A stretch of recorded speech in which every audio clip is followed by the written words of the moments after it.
கர்த்தருடைய பரிசுத்த நாமத்துக்கு மகிமை உண்டாவதாக. Praise be to the holy name of the Lord. இன்றைக்கு 4ஆம் 5ஆம் 6ஆம் 7ஆம் 8ஆம் தரிசனங்களை நான் சுருக்கமாக சொல்ல விரும்புகிறேன். Today I would like to say in brief about the 4th, 5th, 6th, 7th and 8th vision of Zechariah. இதெல்லாம் ஒரே நாளில் படித்து முடிக்க வேண்டிய விஷயங்கள் அல்ல. These lessons cannot be studied in a day. தேவனுடைய வசனத்தை நிதானமாக நாம் துருவி ஆராய்ந்து பார்த்தால்தான் அதற்குள்ளே இருக்கிற ரகசியங்களை புரிந்து கொள்ள முடியும். When you quietly and with a searching mind, if you study the word of God, we can find the hidden things behind the word of God. சகரியா கண்ட 4ஆம் தரிசனத்தை இப்பொழுது வாசிப்போம். Let us read the 4th vision that was seen by prophet Zechariah. 3ஆம் அதிகாரம் 1ஆம் வசனம். 3rd chapter verse 1. அவர் பிரதான ஆசாரியனாகிய யோசுவாவை எனக்கு காண்பித்தார். அவன் கர்த்தருடைய தூதனுக்கு முன்பாக நின்றான். சாத்தான் அவனுக்கு விரோதம் செய்ய அவன் வலது பக்கத்திலே நின்றான். எல்லாரும் இந்த 4ஆம் படத்தை பாருங்கள். Please look at the 4th picture. இந்த பக்கம் இருக்கிறவங்களுக்கு இந்த படம் ஒருவேளை சரியாக தெரியாமல் இருக்கலாம். Probably sisters on the other side may not were not able to see this picture. ஆசாரியனாகிய யோசுவாவை எனக்கு காண்பித்தார். And God had shown me Joshua the high priest. இங்கே பாருங்கள் பிரதான ஆசாரியனாகிய யோசுவாவுடைய தோற்றம் எப்படி இருக்கிறது என்று. Here we find the appearance of prophet Joshua. சிலர் மோசேயோடு யோசுவா என்று சொல்லுகிறார்கள். Some people say this is the same Joshua who was with Moses. மோசேயோடு கூட இருந்த யோசுவா அல்ல. But so this Joshua was not with Moses. மோசேயோடு கூட இருந்த யோசுவா அல்ல. This is not the Joshua who was with Moses. 70 ஆண்டுகள் பாபிலோன் சிறையிருப்பிலிருந்து இஸ்ரவேல் ஜனங்கள் திரும்பி வந்த பின் முதல் பிரதான ஆசாரியனாய் இருந்தவன் இந்த யோசுவா. When people of Israel were in captivity in Babylon, after they returned after 70 years, he was the first high priest in Israel. நான் மறுபடியும் சொல்லுகிறேன். I repeat, இந்த யோசுவா என்கிறவன் மோசேயோடு கூட இருந்தவன் அல்ல. this Joshua was not the one who was with Moses. இஸ்ரவேல் ஜனங்கள் Babylon சிறையிருப்பிலிருந்து திரும்பி வந்த பின்பு முதலாவது பிரதான ஆசாரியனாய் இருந்தவன் தான் இந்த யோசுவா. When the people of Israel were in captivity in Babylon, when they returned back to Israel, Joshua was the first high priest. இந்த யோசுவாவை சகரியா தரிசனத்தில் காண்கிறார். And Zechariah had seen this Joshua in his vision. எப்படி காண்கிறான் பாருங்கள். You see how he appeared. அவனுடைய வஸ்திரம் எல்லாம் அழுக்காக இருந்தது. All his garments are filthy or dirty. ஆசாரியன் பிரதான ஆசாரியன் இப்படி அழுக்காக இருக்க கூடாது. The high priest should not have the filthy garment. பிரதான ஆசாரியனுடைய வஸ்திரம் எல்லாம் அழுக்காக இருக்கிறது. And the garment of the high priest is dirty or filthy. இவன் தேவனுடைய தூதனுக்கு முன்பாய் நின்று கொண்டிருக்கிறான். And the high priest is standing before the angel of the Lord. திடீரென்று பார்த்தால் And surprisingly when he had seen, சாத்தான் அவனுடைய வலது பக்கத்தில் வந்து நிற்கிறான். and Satan was found to be standing on the right hand side of Joshua. நான் இந்த தரிசனத்தை முதலாவது படிக்கும்போது என் இருதயத்தில் அதிகம் தொடப்பட்டேன். When I was studying on the first occasion about the vision, I was touched in my heart. தேவனுடைய தூதனுக்கு முன்பாக அழுக்கு வஸ்திரம் தரித்துக் கொண்டிருந்த யோசுவாவுக்கு வலது பக்கத்திலே சாத்தான் வந்து நிற்கிறார். Before the angel of the Lord, when Joshua was appeared to be in a filthy garment, Satan was standing on his right hand side. பிரியமானவர்களே, Beloved, இந்த தரிசனத்தின் அர்த்தம் என்ன என்று உங்களுக்கு சொல்லுகிறேன். I would like to share about the meaning of this vision. இந்த பிரதான ஆசாரியனுடைய வஸ்திரம் அழுக்கா இருந்தது எதை காண்பிக்கிறது? What does it show when you find the garment of the high priest was filthy or dirty? அந்த சகரியாவின் நாட்களிலே ஜீவித்துக் கொண்டிருந்த ஊழியம் செய்து கொண்டிருந்த ஆசாரியர்கள் எல்லாரும் தங்கள் ஜீவியத்தை அழுக்கடைய செய்து விட்டார்கள். In the days of Zechariah, when you find that the priests were found to be adorned with dirty or filthy garments. நான் ஒரு பிரமாணத்தை உங்களுக்கு சொல்லுகிறேன்.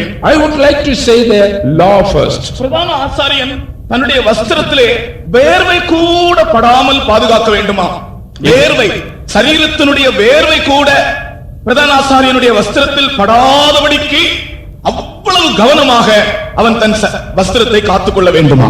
When you consider the law, in the garment of the high priest, no sweat should touch is the garment that should be kept without spotless. வேர்வை படாமல் இருக்காது. And of course, sweat will come and will touch the garment. ஆனாலும் வசனத்திலே சொல்லுகிறது வேர்வை உண்டாக்கத்தக்கதான ஒன்றையும் அவர்கள் தங்கள் அறையில் தரிக்கல் ஆகாது என்று. But the word of God says they should not be adorned with any type of garment that should cause any sweating in their body. நீங்கள் எசேக்கியேல் தீர்க்கதரிசன புத்தகத்தை வாசித்தால் அதை நீங்கள் விளங்கிக் கொள்ளலாம். When you come to the book of Ezekiel, 44ஆம் அதிகாரம் 18ஆம் வசனத்திலே 44:18, வேர்வை உண்டாக்கத்தக்கது ஒன்றையும் அவர்கள் தங்கள் அறையிலே தரிக்கலாகாது. they should not adorn with any type of cloth that will cause sweating in their body. வாசிங்க பார்க்கலாம். சணல் நூல் குல்லாக்களையும் அவர்களுடைய இடைகளில் சணல் நூல் சல்லடங்களையும் தரிக்க வேண்டும். வேர்வை உண்டாக்கத்தக்கது ஒன்றையும் அறையில் கட்டலாகாது. என்னை கவனியுங்கள். You listen to me. ஒரு பிரதான ஆசாரியன் அவனுடைய சரீரத்தில் வேர்வை கூட உண்டாகாதபடிக்கு கவனமாக இருக்க வேண்டும் என்றுதான் இந்த வசனம் நமக்கு உணர்த்துகிறது. The word of God says that even a garment that may cause sweating in his body, he should not wear such kind of garment. வேர்வை உண்டாகாமல் வேலை செய்ய முடியாது. Of course we cannot work without causing sweating in the body. எவ்வளவு தூரம் அவன் தன்னை காத்துக்கொள்ள முடியுமோ, அழுக்கடையாதபடி வஸ்திரம் அழுக்கடையாதபடி காத்துக்கொள்ள முடியுமோ அவ்வளவு ஜாக்கிரதையா இருக்க வேண்டும் என்பதை இந்த வசனம் உணர்த்துகிறது. Therefore it does indicate he should preserve his garment even without sweating. He should keep it soap and it preserved it. ஆனால் சகரியாவின் காலத்திலேயோ வியர்வை அல்ல வஸ்திரமே அழுக்காக விடும் அளவுக்கு ஆசாரியர்கள் கவலையினமாய் ஜீவித்தார்கள். But in the days of prophet Zechariah, the prophets, the high priests is not, the garments are not made filthy by their sweat, but they were dirty by many things. உடனே அங்க யார் வந்தது தெரியுமா? Do you know who came there first? தேனிடி, நான் சின்ன பையன்ல படித்திருக்கிறேன். தேனிருக்கும் இடத்தினை தேடி மொய்க்கும் வண்டு போல். I remember a song when I studied in the kindergarten, in the elementary school. When there is bee, there is honey, bees will come. சீனி உள்ள இடத்தினை தேடி ஊரும் எறும்பு போல். When there is sugar candy, ants will come. பள்ளமான இடத்தினை பார்த்து பாயும் வெள்ளம் போல். As the water comes down to the lowest part. எங்க அழுக்கு இருக்கிறதோ அங்க யார் வந்திருக்கிறார்?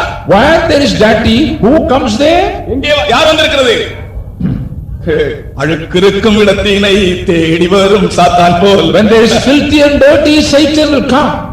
அழுக்கு எங்கே இருந்ததோ உடனே அதிகாரத்தோடு இவனுடைய வலது பக்கத்தில் வந்து நிற்கிறான் சாத்தான். Where there is filthiness and where there is dirty, Satan is coming and standing on the right hand side. இதுபோல இன்னொரு சந்தர்ப்பத்திலே சாத்தான் வந்து அவர்களுக்கு நடுவில் நின்றான் என்று On another occasion we read from the scripture, Satan was found in their midst. யோபின் புத்தகத்திலே, in the book of Job, தேவனுடைய சமூகத்தில் யோபு நின்றபோது அவர்களுக்கு நடுவிலே சாத்தான் போய் நின்றான். When Job was standing before the presence of God, Satan was standing in their midst.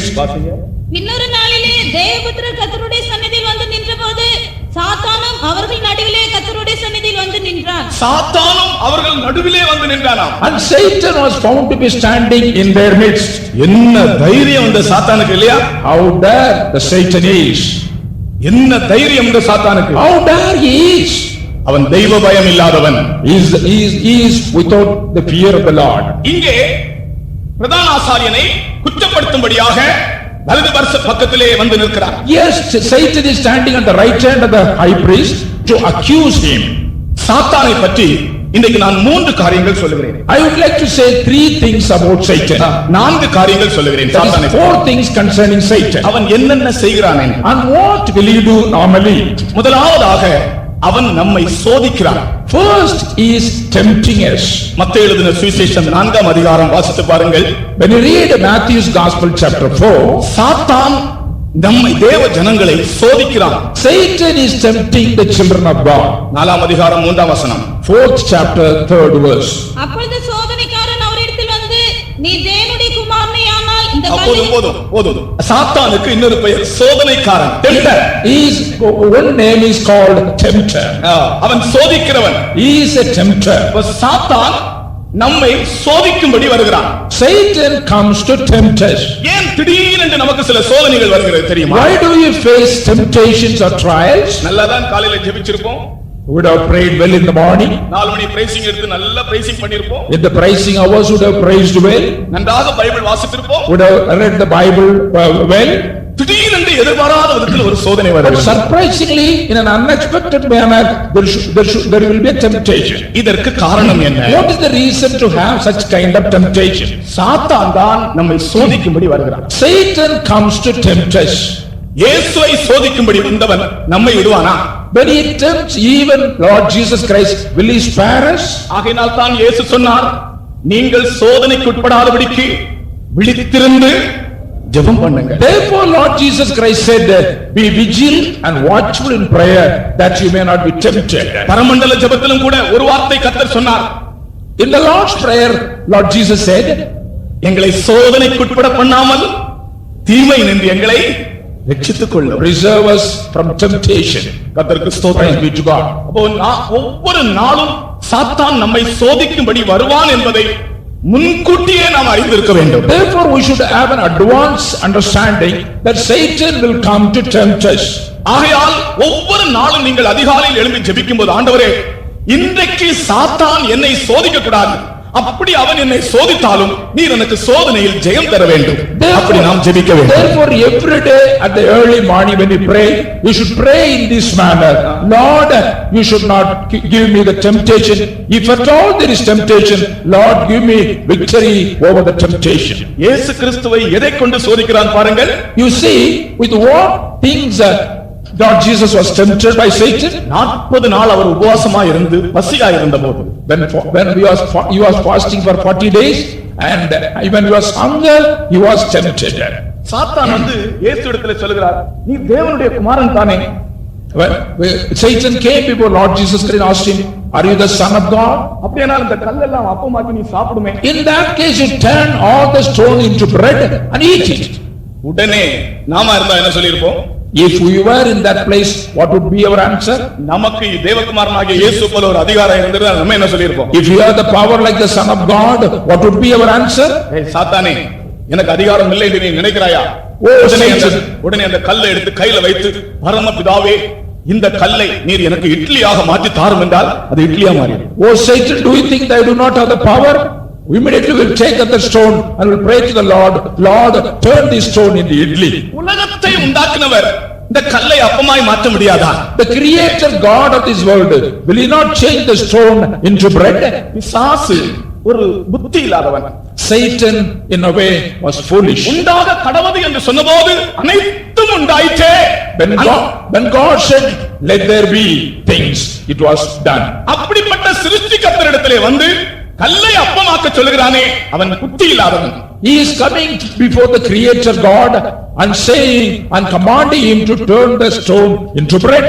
3 சோதனைகளை அவன் கொண்டு வந்தான். He had brought in 3 kinds of temptations. 3 சோதனைகளையும் அவர் வசனத்தினால் ஜெயித்தார். In all the 3 temptations, he overcame the temptation through the word of God. இயேசு கிறிஸ்து சொன்ன 3 வசனங்களும் உபாகம புத்தகத்தில் இருந்து தான் சொன்னார். All the verses that he quoted was from the book of Deuteronomy. நீங்கள் அந்த 3 வசனங்களை வாசித்து பாருங்கள். எனக்கு இன்னைக்கு சமயம் இல்லை, ஆகையால் நான் சுருக்கமாய் சொல்லுகிறேன்.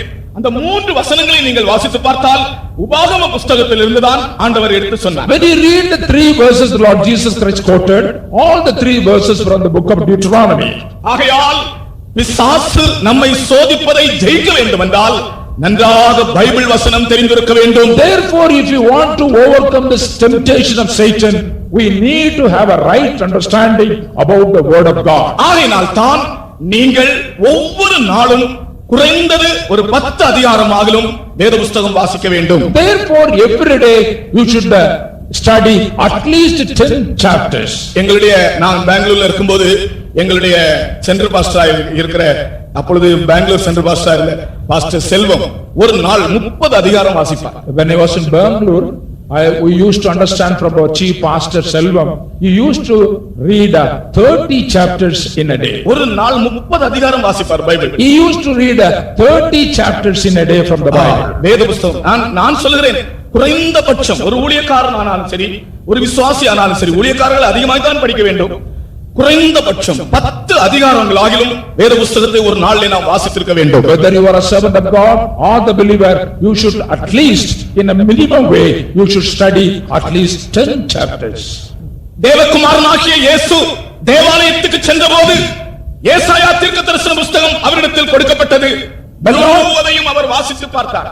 But Lord Jesus Christ went to the temple of God and he was given the book in his hand and he has turned to the prophet Isaiah portion and read the portion from the book of Isaiah. கர்த்தருக்கு ஸ்தோத்திரம். Praise be to God. உங்களில் எத்தனை பேர் Bible வாசிக்கிறதில் உண்மையா இருக்கிறீர்கள்? How many of you are faithful in reading the Bible? அமெரிக்காவினுடைய முதல் ஜனாதிபதி ஜார்ஜ் வாஷிங்டன் உங்களுக்கு தெரியும் தானே? The first president of America was George Washington. அவர் சொன்ன வார்த்தை என்ன தெரியுமா? Do you know what the word uttered by him? வேத புஸ்தகமும் தேவனும் இல்லாமல் ஒருவன் தேசத்தை சரியாய் ஆளுகை செய்ய முடியாது. Without the Bible and without God, no one can rule the nation rightly. வேத புஸ்தகத்தை வாசிக்காத ஒரு தலைவன் தேசத்தை சரியாய் ஆளுகை செய்ய முடியாது. A leader without reading the scripture or the Bible, he cannot rule the nation correctly. அவன் என்னென்னமோ படிப்புகள் படித்திருக்கலாம். They would have learned many things.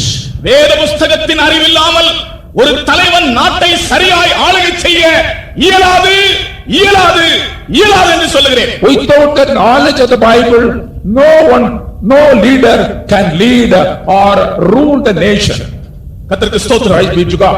நம்முடைய பகுதியில் நாம் பார்க்கும்போது When we come to our side, இயேசு கிறிஸ்து தன்னை சோதிக்க வந்த பிசாசை தேவ வசனத்தால் மேற்கொண்டார். Lord Jesus Christ, when Satan approached him to tempt him, he overcame Satan by the word of God. அப்ப வசனம் தெரியாமல் இருந்திருந்தால், If you are not aware of the word of God, what will happen? பிசாசு அவரிடத்தில் வசனத்தை தான் சொல்லுகிறான். And Satan quoted the very verses from the scripture. உன் பாதம் தள்ளாதபடி பாதுகாப்பார்கள் என்று வசனம் சொல்லுகிறதே. The word of God says, God will not allow your feet to stumble. வசனத்தை கொண்டுதான் அவன் வருகிறான். And he will come with the verses. ஆகையால் தேவனுடைய வசனத்தை நன்றாக வாசியுங்கள். Therefore the people of God should read the Bible correctly and abundantly. கர்த்தருடைய வசனம் சொல்லுகிறது, கர்த்தருடைய வேதத்தில் தேடி வாசியுங்கள். The word of God says, you search the scripture and read it. அவை ஒன்றும் குறைவிராது. And nothing will be lacking. அவை ஒன்றிலும் ஜோடி இல்லாமல் இருக்காது. And all will be perfect. கர்த்தருக்கு ஸ்தோத்திரம். Praise be to God. இன்றையிலிருந்து தீர்மானம் பண்ணுங்கள், நான் ஆண்டவருடைய வசனத்தை வாசிப்பேன். You make a decision today, I will read the Bible regularly. தேவனுடைய வசனம் நமக்கு ஜீவன். The word of God is life to us. பெங்களூர்ல அந்த பைபிள் சொசைட்டி ஆஃப் இந்தியாவுல ஒரு வாக்கியம் நான் வாசித்தேன். In the Bible Society of India, which is located in Bangalore, அது எனக்கு ரொம்ப அதிக டச்சிங்கா இருந்தது இந்த வார்த்தை. the particular verse that was written in their office, that was touching my heart. The word of God, life for all. The word of God is life for all. அதன் பிற்பாடு அதுல கீழ ஒரு வசனம் எழுதப்பட்டிருக்கிறது. And underneath there was another verse. The field is the word. The field is the world and the seed is the word. The field is the world and seed is the word. நிலம் உலகம், நிலம் உலகம், விதை வசனம். விதைதான் வசனம். கர்த்தருக்கு ஸ்தோத்திரம். Praise be to God. The field is the world and the seed is the word. நிலம் உலகம், வசனம் தான் விதை. கர்த்தருக்கு ஸ்தோத்திரம். Praise be to God. நம்முடைய இருதயமானது நிலமாய் இருக்கிறது. Our heart is the land. தேவனுடைய வசனம் விதையாய் இருக்கிறது. The word of God is the seed. ஆகையால் வேத வசனத்தை நீங்கள் நன்றாக வாசிக்க வேண்டும். Therefore you should read the Bible, word of God, rightly. ஒவ்வொரு நாளும் வீட்டிலே வேதம் வாசிக்கிறவர்கள் கரங்களை வைத்து ஒரு அல்லேலூயா சொல்லுவார்கள். அல்லேலூயா. எனக்கு ரொம்ப சந்தோஷம், ரொம்ப கைகள் உயர்ந்திருக்கு. I am very happy, I find many hands. ஒரு பாஸ்டர் ஒரு வீட்டுக்கு ஜெபம் பண்ண போனார். A particular pastor went to visit a particular house. அவர்கள் எல்லாரையும் ஜெபம் பண்ண சொல்லி எல்லாரும் உட்கார்ந்தார்கள், பாய் போட்டு உட்கார்ந்தார்கள். They were all seated to pray. அப்ப அவர் சொன்னார், உங்க பைபிள் எடுத்துட்டு வாங்கன்னு சொன்னார். And he told them to bring the Bible. உடனே அம்மா மகனிடத்துல பைபிள் எடுத்துட்டு வான்னு அனுப்புனாங்க. The mother told the son, go and bring the Bible. அவன் போய் பைபிளை தேடி பார்க்கறான், பைபிள் கிடைக்கல. He was searching the Bible in the house, but he was not able to find out the Bible. கடைசில ரொம்ப நேரத்துக்கு பிறகு எங்கோ போய் After a very long time he came with the Bible, removing all the dust that was deposited upon the Bible. கொண்டு வந்தால் He brought the Bible. இந்த பக்கத்துல இருந்து இந்த பக்கம் வரைக்கும் ஒரு பெரிய துவாரம். There was a hole from the one end to other end of the Bible. ஏதோ பூச்சி சாப்பிட்டிருக்கு இந்த பைபிளை இந்த பக்கத்துல இருந்து இந்த பக்கம் வரைக்கும் துவாரம். The moth has eaten away the Bible and caused a great hole in the Bible. இதை பார்த்த உடனே அந்த பாஸ்டருக்கு ரொம்ப துக்கம் வந்தது. When the pastor had seen the Bible, he was very much grieved. அவர் ஒன்றுமே அவர்களிடத்தில் பேசவில்லை. He never uttered anything to them. அவர் ஒரு ஜெபம் பண்ணினார். He made a prayer. கர்த்தாவே, இந்த வேத புஸ்தகத்தை முதலாம் பக்கத்திலிருந்து கடைசி பக்கம் வரைக்கும் துளைத்து வாசிக்கக்கூடியவர்களாய் இவர்களை மாற்றும் ஆண்டவரே என்று He ஜெபம் பண்ணினார். prayed to the Lord, Lord, make these people to read the Bible from the first page to the last page, searching the Bible. சிலர் கோயிலுக்கு வரும்போது கூட பைபிள் கொண்டு வர மாட்டார்கள். Some people will not take the Bible even when they come to the service. தேவ சமூகத்துக்கு வரும்போது சிலர் பைபிள் இல்லாமல் கைவீசமா கைவீசு கடைக்கு போகலாம் கைவீசுன்னு சின்ன பிள்ளைகளுக்கு ஒரு பாட்டு இருக்கு. Even when they come to the presence of God, they will not mind to take the Bible to the. இன்றைக்கு கர்த்தருடைய வசனத்தின் முக்கியத்துவத்தை உங்களுக்கு நான் அறிவிக்கிறேன். And I would like to share the importance of the word of God. அந்த படத்தை பாருங்கள், சாத்தான் எப்படி சுட்டி காட்டுகிறான் பாருங்கள். I look at the picture how Satan is accusing the high priest. வஸ்திரத்தில் அழுக்கு படிந்தவுடன் சாத்தான் குறை சொல்லும்படிக்கு கையை சுட்டி காட்டுகிறான். When there is filthiness in his garment, Satan is accusing the high priest. இவன் சோதிக்கிறவன். He is a tempter. இரண்டாவது இந்த சாத்தான் என்ன செய்கிறான்? Secondly, what does Satan do? சாத்தான் தடை செய்கிறான். And he is a hinderer or obstructor. இதை நாம் எல்லாரும் அறிய வேண்டும். And we should understand this fact. நாம் தெசலோனிக்கேயரிலே ஒரு வசனத்தை வாசிப்போம். In the epistles of Thessalonians we read, 1 தெசலோனிக்கேயர் 2ஆம் அதிகாரம் 18ஆம் வசனத்தின்படி 1 Thessalonians 2:18, சாத்தானோ எங்களை தடை பண்ணினான். and Satan had caused obstruction. உனக்கு எத்தனையோ ஆசீர்வாதங்கள் நன்மைகள் வர வேண்டியதா இருக்கிறது. அந்த ஆசீர்வாதங்களையும் நன்மைகளையும் இந்த சாத்தான் தடை செய்து கொண்டிருக்கிறான். Many goodness are many blessings are to come to you, but Satan is obstructing all the blessings and goodness. வாசிங்க அந்த வசனத்தை. நாங்கள் உங்களிடத்தில் வர இரண்டொரு தரம் மனதாயிருந்தோம். இரண்டொரு தரம் மனதாயிருந்தோம். பவுலாகி நானே வர மனதாயிருந்தேன். பவுல் அப்போஸ்தலனாகிய பவுலே சொல்லுகிறான், நானே வர மனதாயிருந்தேன். Apostle Paul says, I was very much eager to come to you.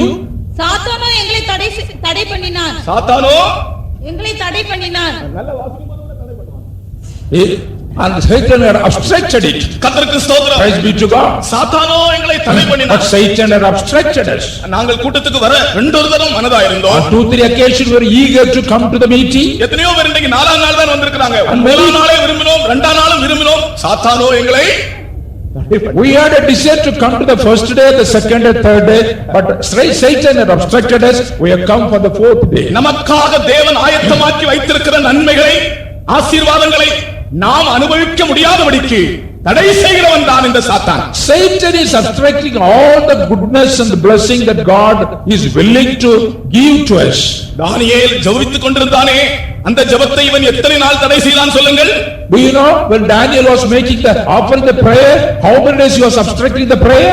தானியேலுடைய ஜெபத்துக்கு பதில் வராதபடிக்கு 21 நாள் மட்டும் தடை செய்து கொண்டான். For 21 long days Satan was obstructing the prayer of Daniel that an answer may not come to him. சாத்தான் தடை செய்கிறவன். And Satan is an obstructor. மூன்றாவதாக Thirdly, சாத்தான் தவறு செய்ய தூண்டுகிறவன். and he will motivate or provoke people to commit sin. அப்போஸ்தலர் 5ஆம் அதிகாரம் 3ஆம் வசனத்தை வாசித்து பாருங்கள். Acts of Apostles 5:3 we read, சாத்தான் உங்களை தூண்டினதென்ன? and even how he has provoked you. தவறு செய்யும்படிக்கு தூண்டுகிறவன் யார்? Who is motivating or provoking to commit sin? Who is that? சாத்தான் தான் ஒருவனை தவறு செய்ய தூண்டுகிறான். And Satan is one who is provoking one to commit sin. பேதுரு அவனை நோக்கி, அனனியாவே, நிலத்தின் கிரயத்தில் ஒரு பங்கை வஞ்சித்து வைத்து பரிசுத்த ஆவியினிடத்தில் பொய் சொல்லும்படி சாத்தான் உன் இருதயத்தை நிரப்பினதென்ன? சாத்தான் உங்கள் இருதயத்தை நிரப்பின அளவுட்டால் உங்களை தூண்டினான். And what is that Satan had filled your heart or to provoke you? சாத்தான் தான் ஒவ்வொரு தவறையும் செய்ய ஒரு மனுஷனை தூண்டுகிறான். And concerning every man, Satan is provoking a man to commit sin. Kolar கோல்ட்ஃபீல்ட்ஸ்ல நான் வேலை செய்து கொண்டிருந்த போது, When I was doing the ministry in Golar Goldfield, அங்கே ஒரு குடும்பம், there's a family. ஒரு தகப்பன் ஒரு தாய், நல்ல அருமையான ஒரு என்ஜினியர். தகப்பனும் தாயும் 2 அருமையான அழகான பிள்ளைகள். A father, mother and 2 beautiful children. He was an engineer. அடிக்கடி அந்த ஆள் சொல்லுவார், Frequently he used to say, எங்கேயாவது குளத்தையோ ஏரியையோ காணும்போது நீ அந்த தண்ணீர்ல விழுந்து செத்து விடு, இந்த தண்ணீர்ல நீ குதித்து விடு என்று ஒரு ஆள் அவனை ஏவிக்கொண்டே இருக்குமா. When you look at the lake or a tank full of water, somebody will be provoking him to fall into to commit suicide. இது அந்த இடத்துல ஒரு ஒரு பொதுவான பேச்சாகி விட்டது. And that was a talk in that place. அப்ப எல்லாரும் யோசித்தார்கள், இவன் இப்படித்தான் சொல்லுவானே. And he used to say in that way. The people have ignored it. பிரியமானவர்களே, ஒரு நாள் அதிகாலையிலே, Beloved, on one fine morning, ஒரு 4 மணி இருக்கும் இவன் போயிருக்கிறான். at about 4 a.m. the boy went there. அந்த என்ஜினியரும் அவனுடைய மனைவியும் 2 பிள்ளைகள். The engineer, his wife and 2 children. ஆளை காணோம் என்று பார்த்தபோது தேடி பார்த்தால் பக்கத்தில் இருக்கிற ஏரியிலே 4 பேருடைய. When they are searching for him, his dead body was found in a nearby lake. சாத்தான் உன்னை தற்கொலை செய்யும்படி தூண்டுகிறான். And Satan is provoking you or motivating you to commit suicide. நான் சில வேளைகளிலே நாம் ஏதோ சில விரக்தி அடைந்த வேளையிலே நாம் நம்முடைய வாயிலே சொல்லிடுவோம், இனி எனக்கு இருக்க வேண்டாம், நான் செத்தால் போதும் என்று சொல்லுவோம். Sometimes in a frustrated state we say it is better for me to die. அப்படி யாராவது சொல்லி இருக்கிறீங்களா? நான் இனி இருக்கிறத விட சாகிறது நல்லது. Have anybody say like that in your life? நான் இப்ப உங்களை கை தூக்க சொல்ல மாட்டேன்னு சொன்னா கூட நீங்க தூக்க மாட்டீங்க. If I say to put up your hand, you will not do that. அப்படி யாராவது சொல்லி இருக்கிறீர்களா? Have you said so? அந்த வார்த்தை நீங்கள் சொல்லும்படி தூண்டினது யார் தெரியுமா? Who was motivated or provoked you to say that word? இந்த 4வது படத்தில் இருக்கிற ஆள்தான். That same person, that is Satan, that is found in the 4th picture. நான் இனி ஜீவிக்க எனக்கு விருப்பம் இல்லை, நான் இனி செத்தால் போதும் என்ற வார்த்தையை நீ பேசும்படிக்கு உன்னை தூண்டினவன் சாத்தான். இனிமேல் நீ அந்த வார்த்தையை நீ சொல்லாதே என்று கர்த்தர் உன்னை எச்சரிக்கிறார். Satan is motivated to utter a word, it is better for me to die and I will not live anymore. It was motivated by Satan, but the Lord says today you should not utter such a word anymore. 4வதாக சாத்தான் குற்றம் சாட்டுகிறார். Fourthly, Satan is an accuser. எப்போதும் தேவனுடைய ஜனங்களை குற்றம் சாட்டுகிறார். All the time he will accuse the children of God. வெளிப்படுத்தின விசேஷம் 12ஆம் அதிகாரம் 10ஆம் வசனம். Revelation chapter 12 verse 10. அப்பொழுது வானத்திலே ஒரு பெரிய சத்தம் உண்டாகி, இப்பொழுது ரட்சிப்பும் வல்லமையும் நமது தேவனுடைய ராஜ்யமும் அவருடைய கிறிஸ்துவின் அதிகாரமும் உண்டாயிருக்கிறது. இரவும் பகலும் நம்முடைய தேவனுக்கு முன்பாக நம்முடைய சகோதரர் மேல் குற்றம் சுமத்தும் பொருட்டு அவர்கள் மேல் குற்றம் சாட்டுகிறவன் தாழ தள்ளப்பட்டு போனான். இரவும் பகலும் அவன் தேவனுடைய ஜனங்களை குற்றம் சாட்டும்படிக்கு தேவ சமூகத்தில் நிற்கிறான். For day and night he is found in the presence of God accusing the children of God. குற்றம் சாட்டுகிறவன், accuser. அவன்தான் இப்பொழுது இந்த பிரதான ஆசாரியனாகிய யோசுவாவிடத்தில் வந்திருக்கிறான். Is the very same Satan he is standing before Joshua now. இந்த யோசுவா, this Joshua the high priest, அவர் ரொம்ப மௌனமாக இருக்கிறார். he was quietly standing. இந்த அழுக்கு என்பது இது உண்மையிலே யோசுவாவுடைய ஜீவியத்தில் உள்ள தவறுகள் அல்ல.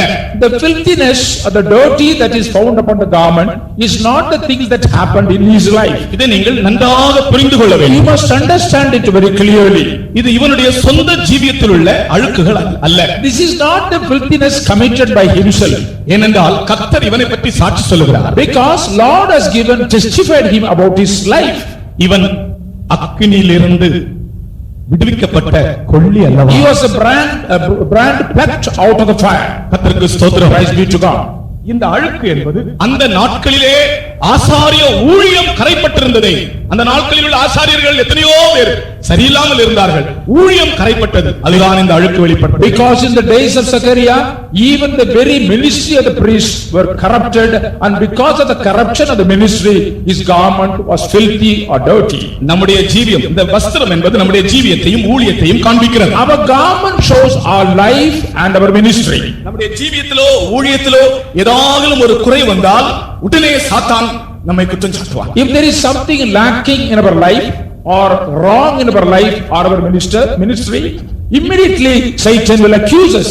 ஆகையினால் தான் நாம் என்ன செய்ய வேண்டும்? Therefore what should we do? நம்முடைய ஜீவியத்தில் நல்மனசாட்சிக்கு விரோதமாக ஏதாவது வரும்போது, if anything comes against our good conscience, உடனே தேவ சமூகத்திலே போய் மனங்கசந்து பேதுருவை போல அழ வேண்டும். we should go to the presence of God with weeping with all bitterness like Peter.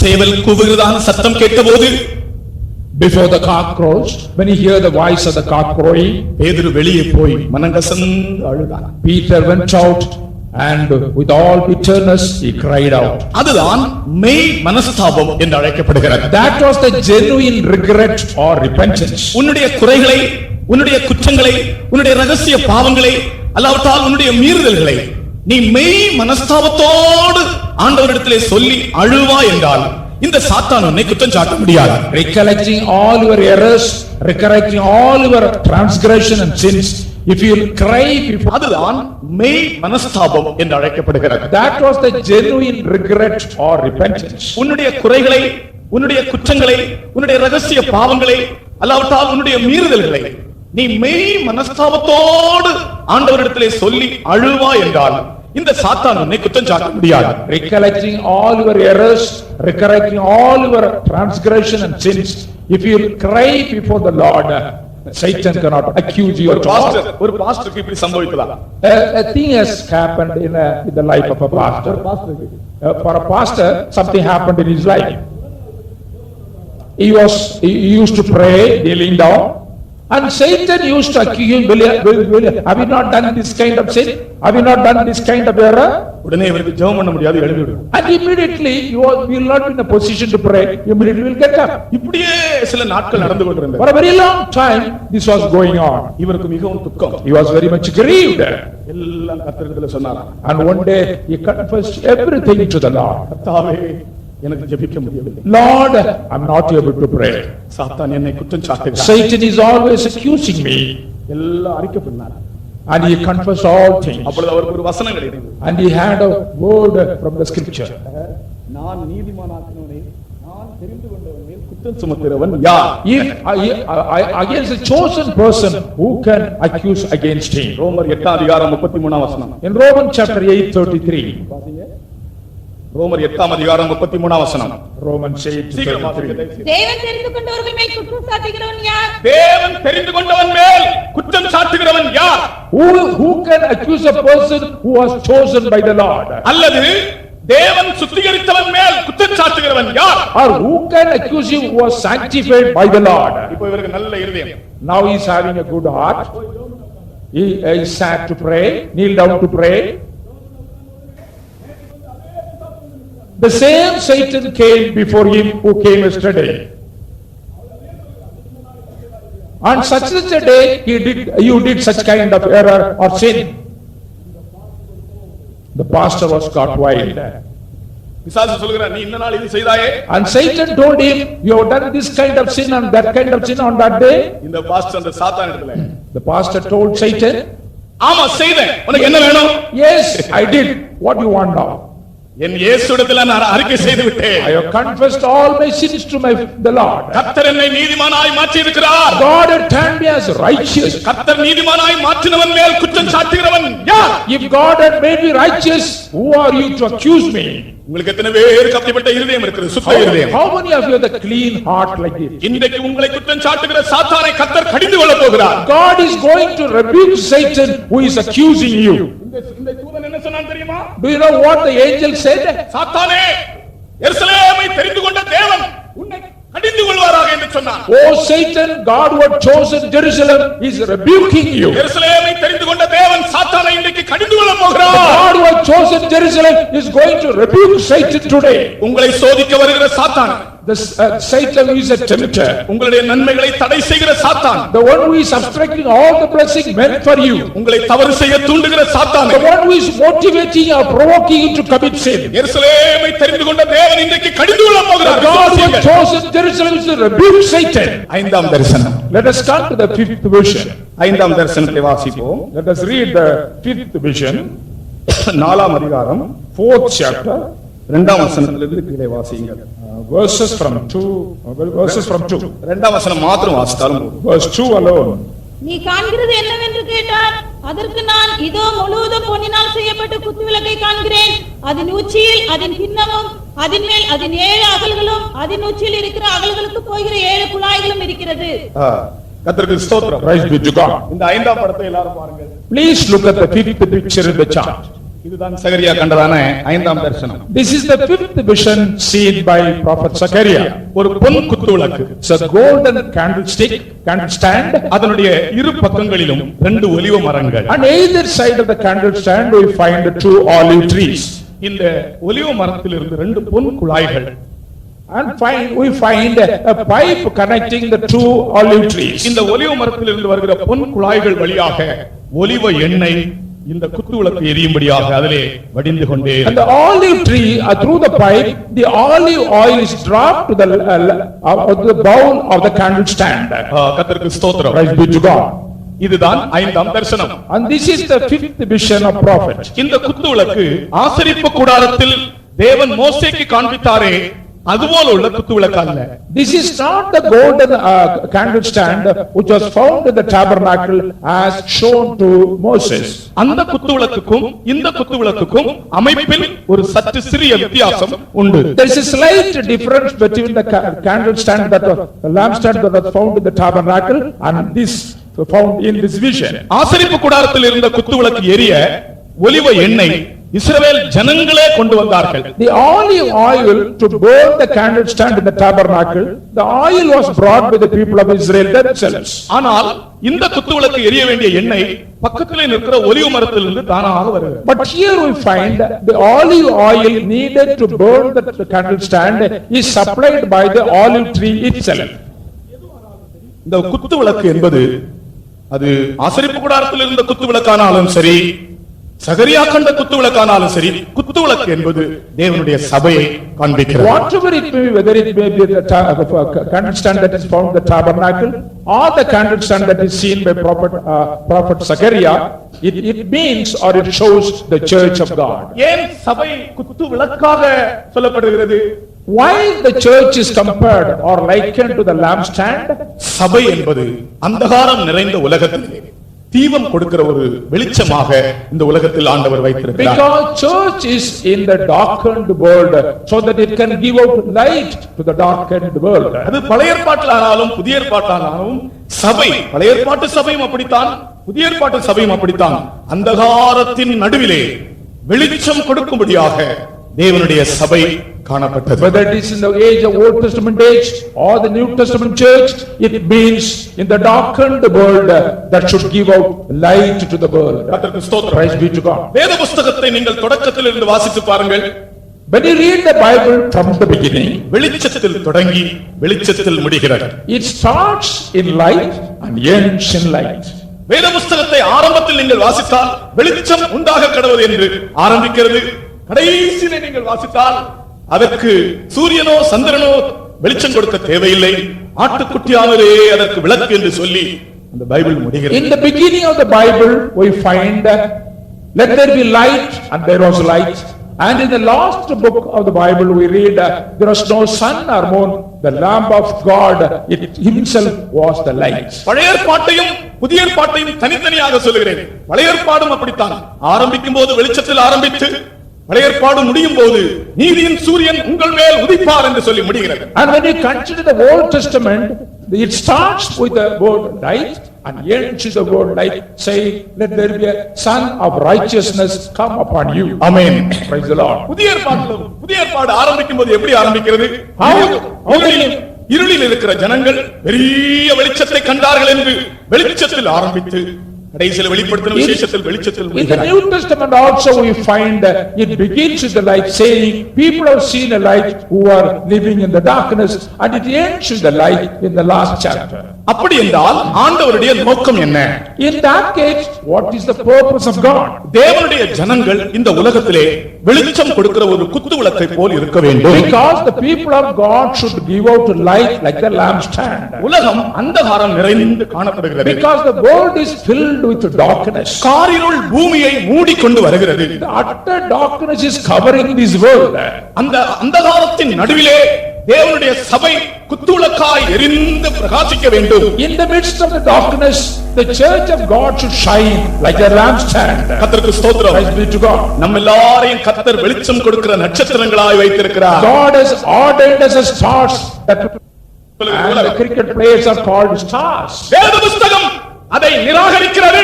But the word of God rejects that attitude. Star என்ற வார்த்தை யாருக்கு தகுந்தது? And who is worthy to be called as stars?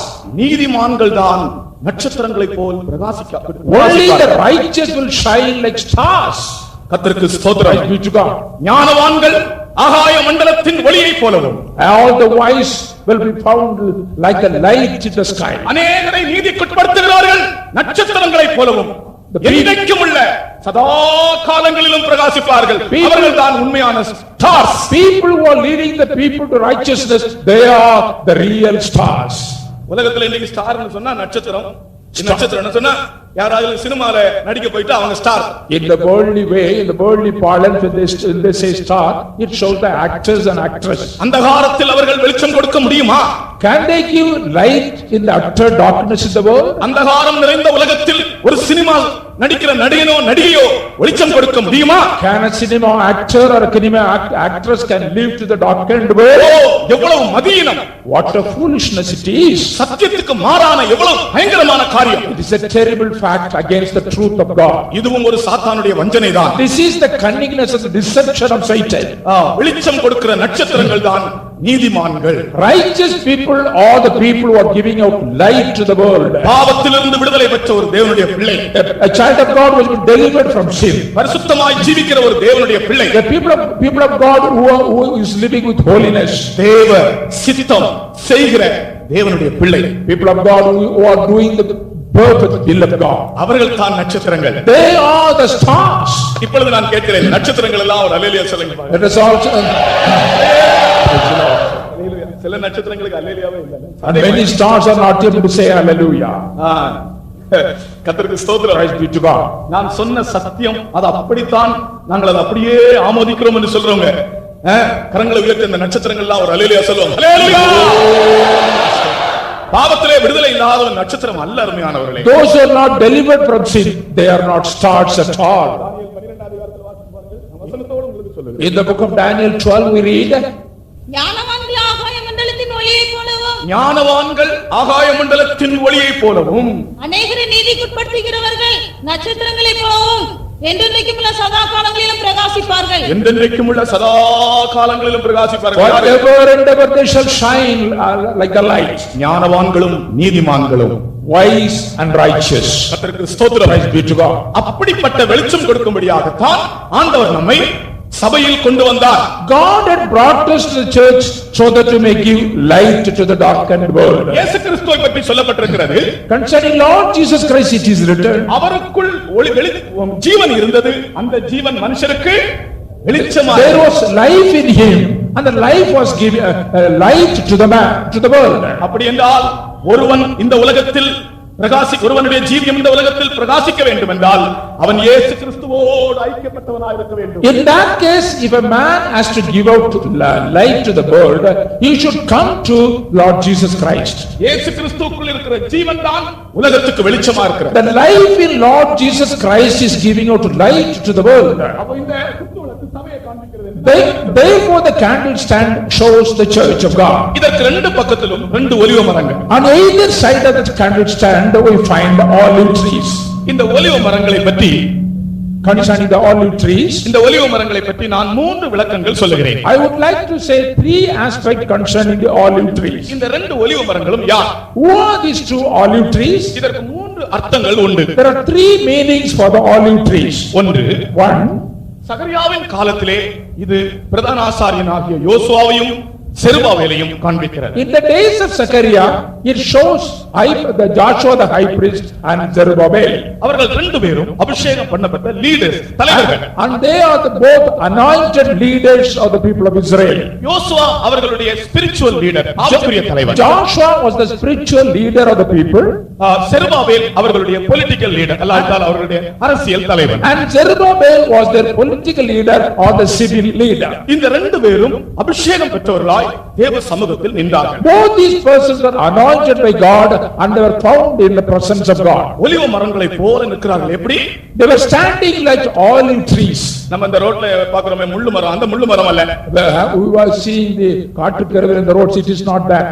முள்ளு மரமாய் அவர்கள் நிற்கவில்லை, அவர்கள் ஒலிவ மரமாய் இந்த குத்துவிளக்கு பக்கத்திலே நின்று கொண்டிருக்கிறார்கள். It is not the thorny bush, but they are the olive tree standing by the side of the candle stand. இந்த ஒலிவ மரம் பட்டு போனால், if the candle stand, the olive trees withered away, இந்த குத்துவிளக்கு அணைந்து போகும். the candle stand will put out. ஆகையால் இந்த ஒலிவ மரங்கள் பச்சையாகவே இருந்தன பலவிதமான நெருக்கடிகள் மத்தியிலே. Therefore, in spite of all kinds of affliction around, the olive trees were fresh and green all the time.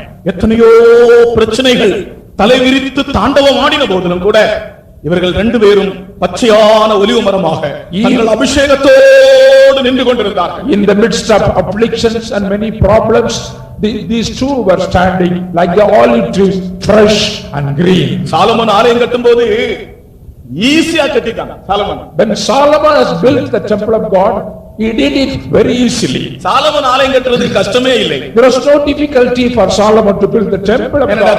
தாவீது பாவம் சாப்பிடாம புசிக்காம நல்ல செருப்பு போடாம நல்ல ஒரு குதிரையில போகாம கழுதையில போய் எல்லாம் கஷ்டப்பட்டு தாவீது சகோதரருக்கு வைத்திருந்தார். Because we find from the scripture David had gathered all the materials needed to construct the temple of God.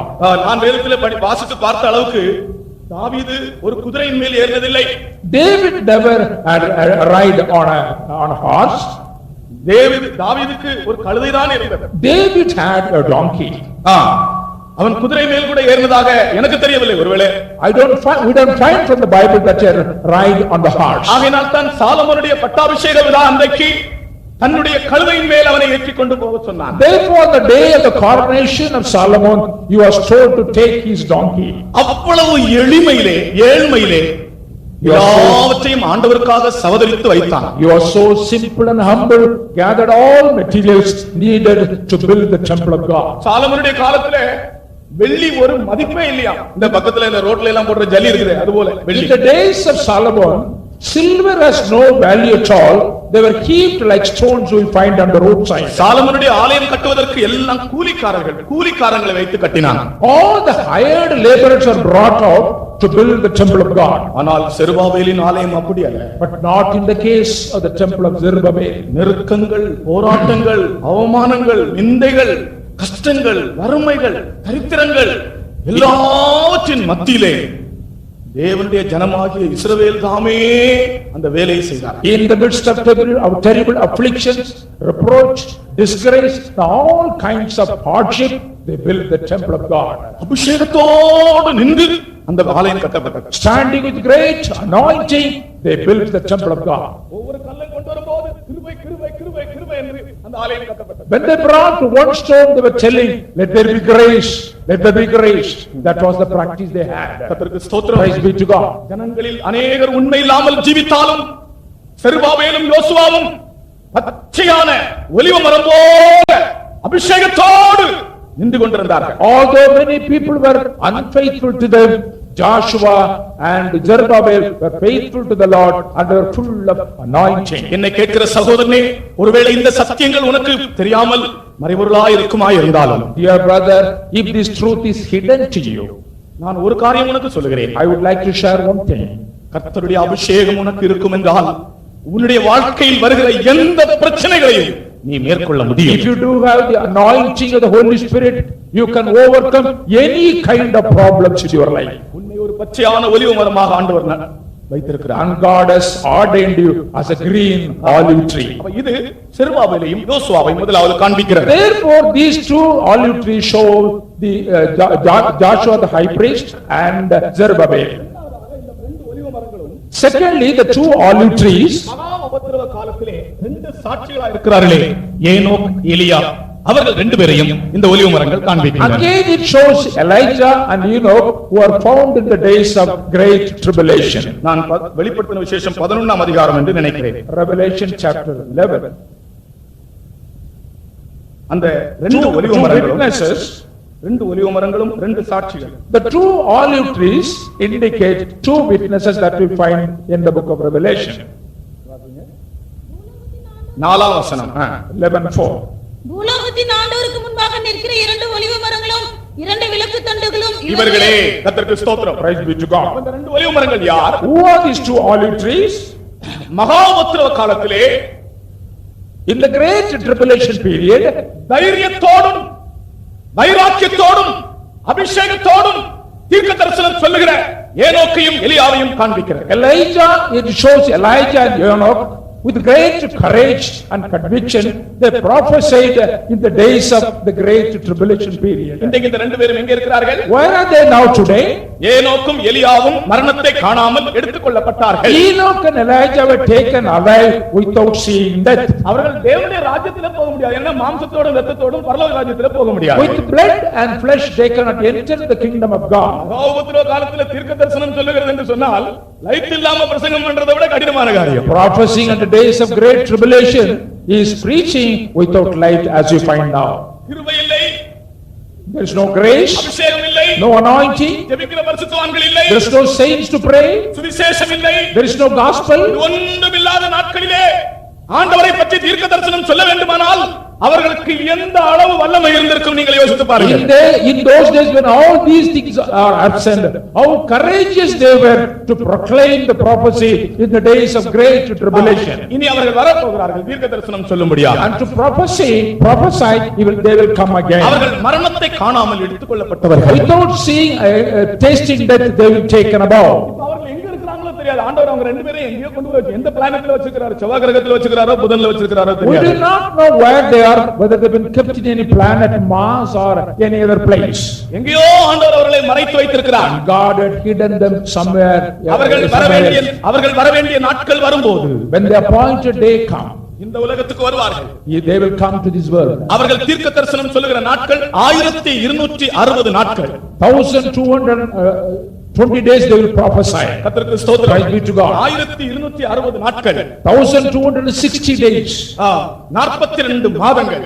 42 மாதங்கள். 42 weeks. கர்த்தருடைய பரிசுத்த Praise நாமத்துக்கு be to ஸ்தோத்திரம். God. 3.5 வருடம் For 3.5 years. தங்களுடைய தீர்க்க தரிசனத்தை சொல்லுகிறார்கள். They will tell the prophecy. கடைசில என்ன நடக்கும் தெரியுமா? Finally what will happen? அந்தி கிறிஸ்து அவர்களை மேற்கொண்டு கொண்டு போடுவான். Antichrist will overcome them and Antichrist will kill them. அவர்களுடைய ஊழியம் முடியும் போது அந்தி கிறிஸ்து அவர்களை கொண்டு போடுவான். At the end of their ministry, Antichrist will kill them. The dead bodies of the 2 witnesses will be found in the streets of Jerusalem. கர்த்தருடைய வருகைக்கு போகாமல் கைவிடப்பட்டவர்கள் டெலிவிஷன்ல அதை பார்க்கலாம். Those who are forsaken or left behind at the coming of Lord Jesus Christ, they can see it through the TV.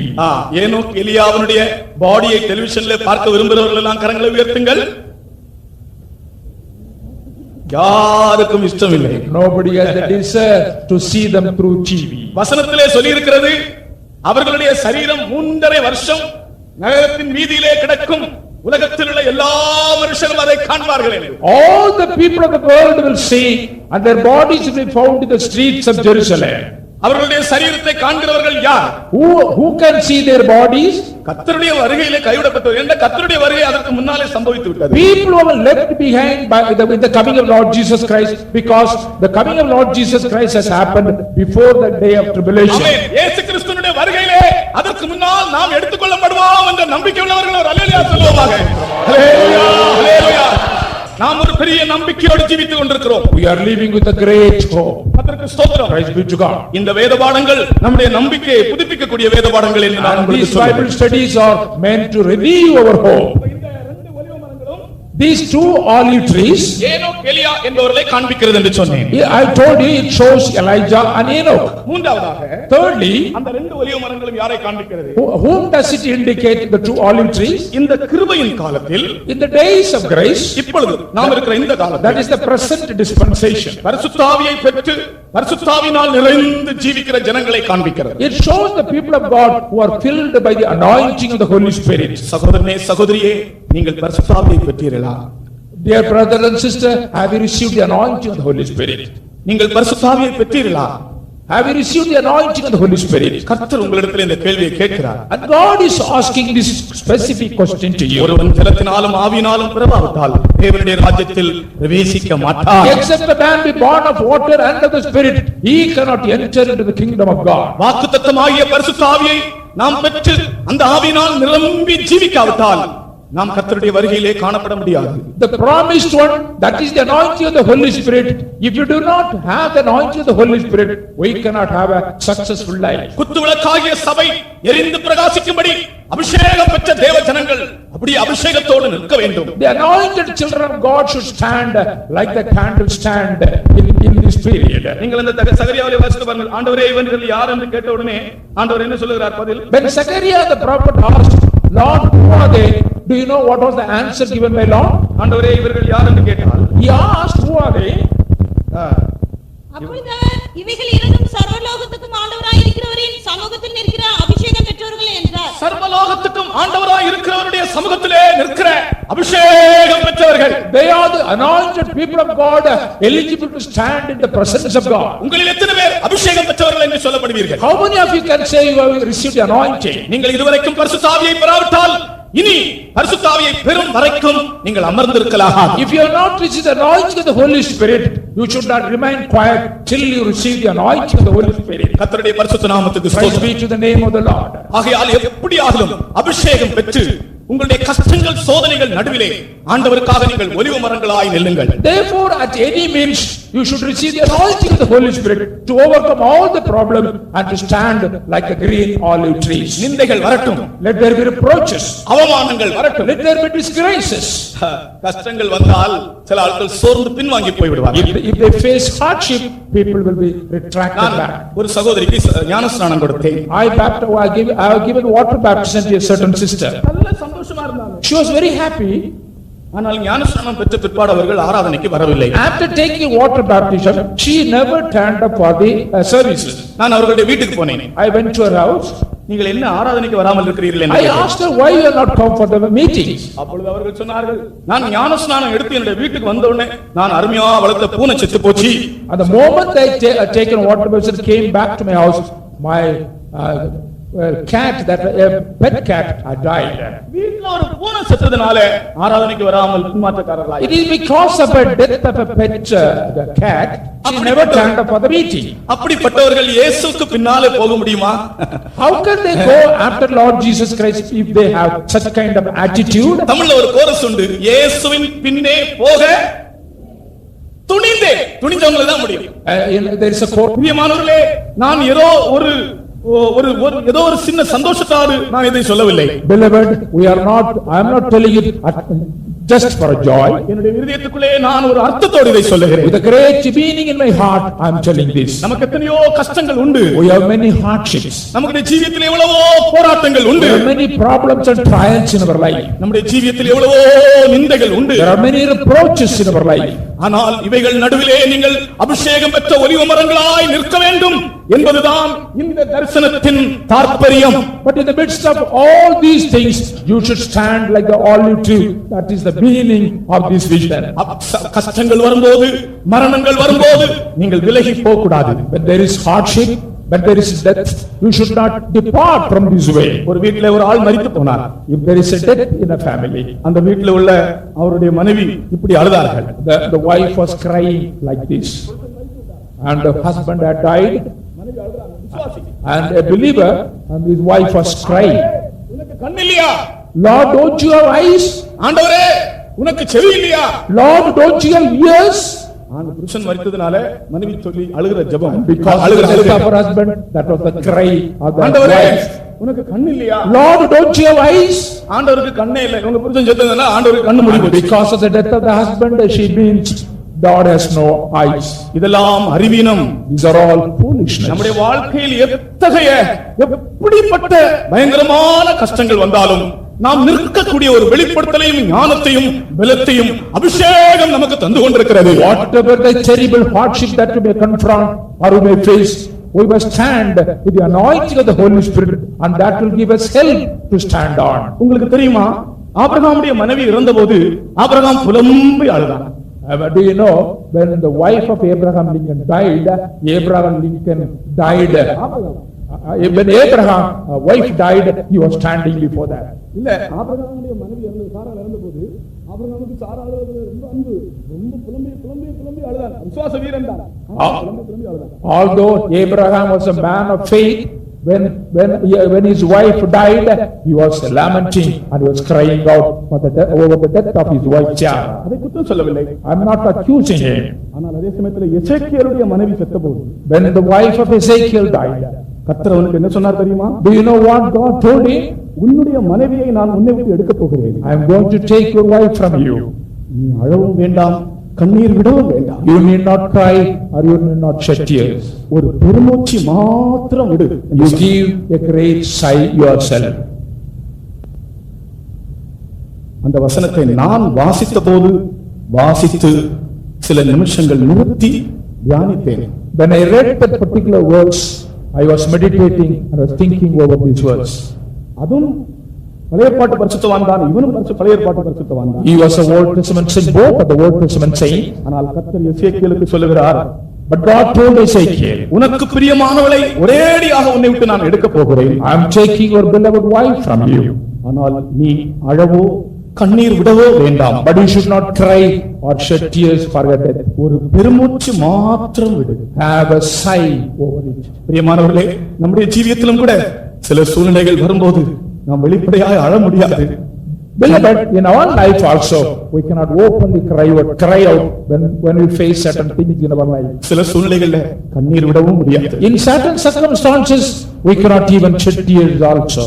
ஆண்டவருடைய சமூகத்துல போய் ஒரு பெருமூச்சு மாத்திரம் விடலாம். If you can go to the presence of God and have a deep sigh.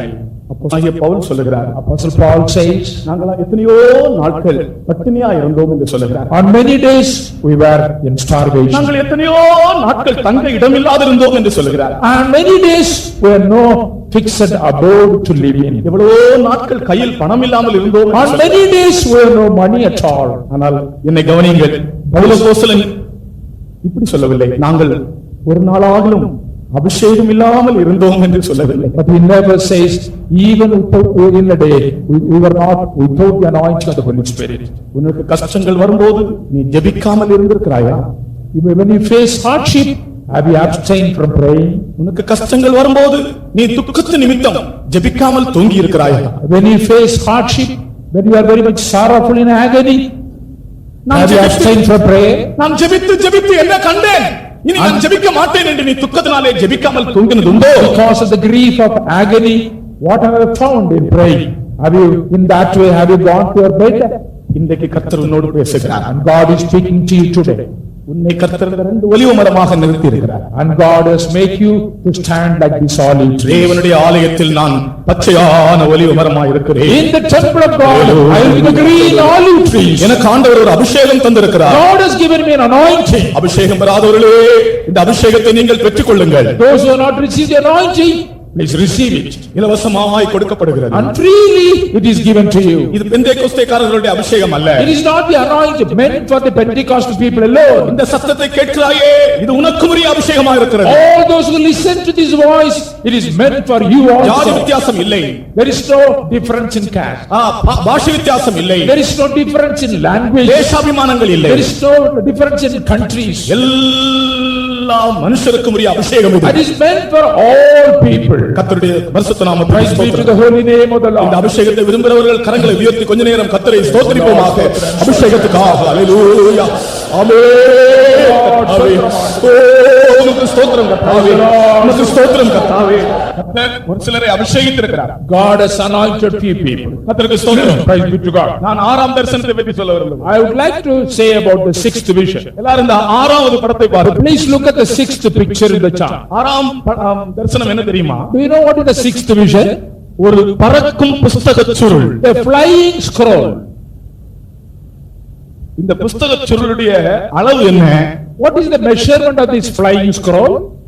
20 முழ நீளம், 20 cubit length, அதாவது ஒரு 30 அடி, that is about 30 feet. 30 அடி நீளம், That is 30 feet length, 10 முழ அகலம், 10 cubic breadth. அதாவது ஒரு 15 அடி, That is about 15 feet of breadth.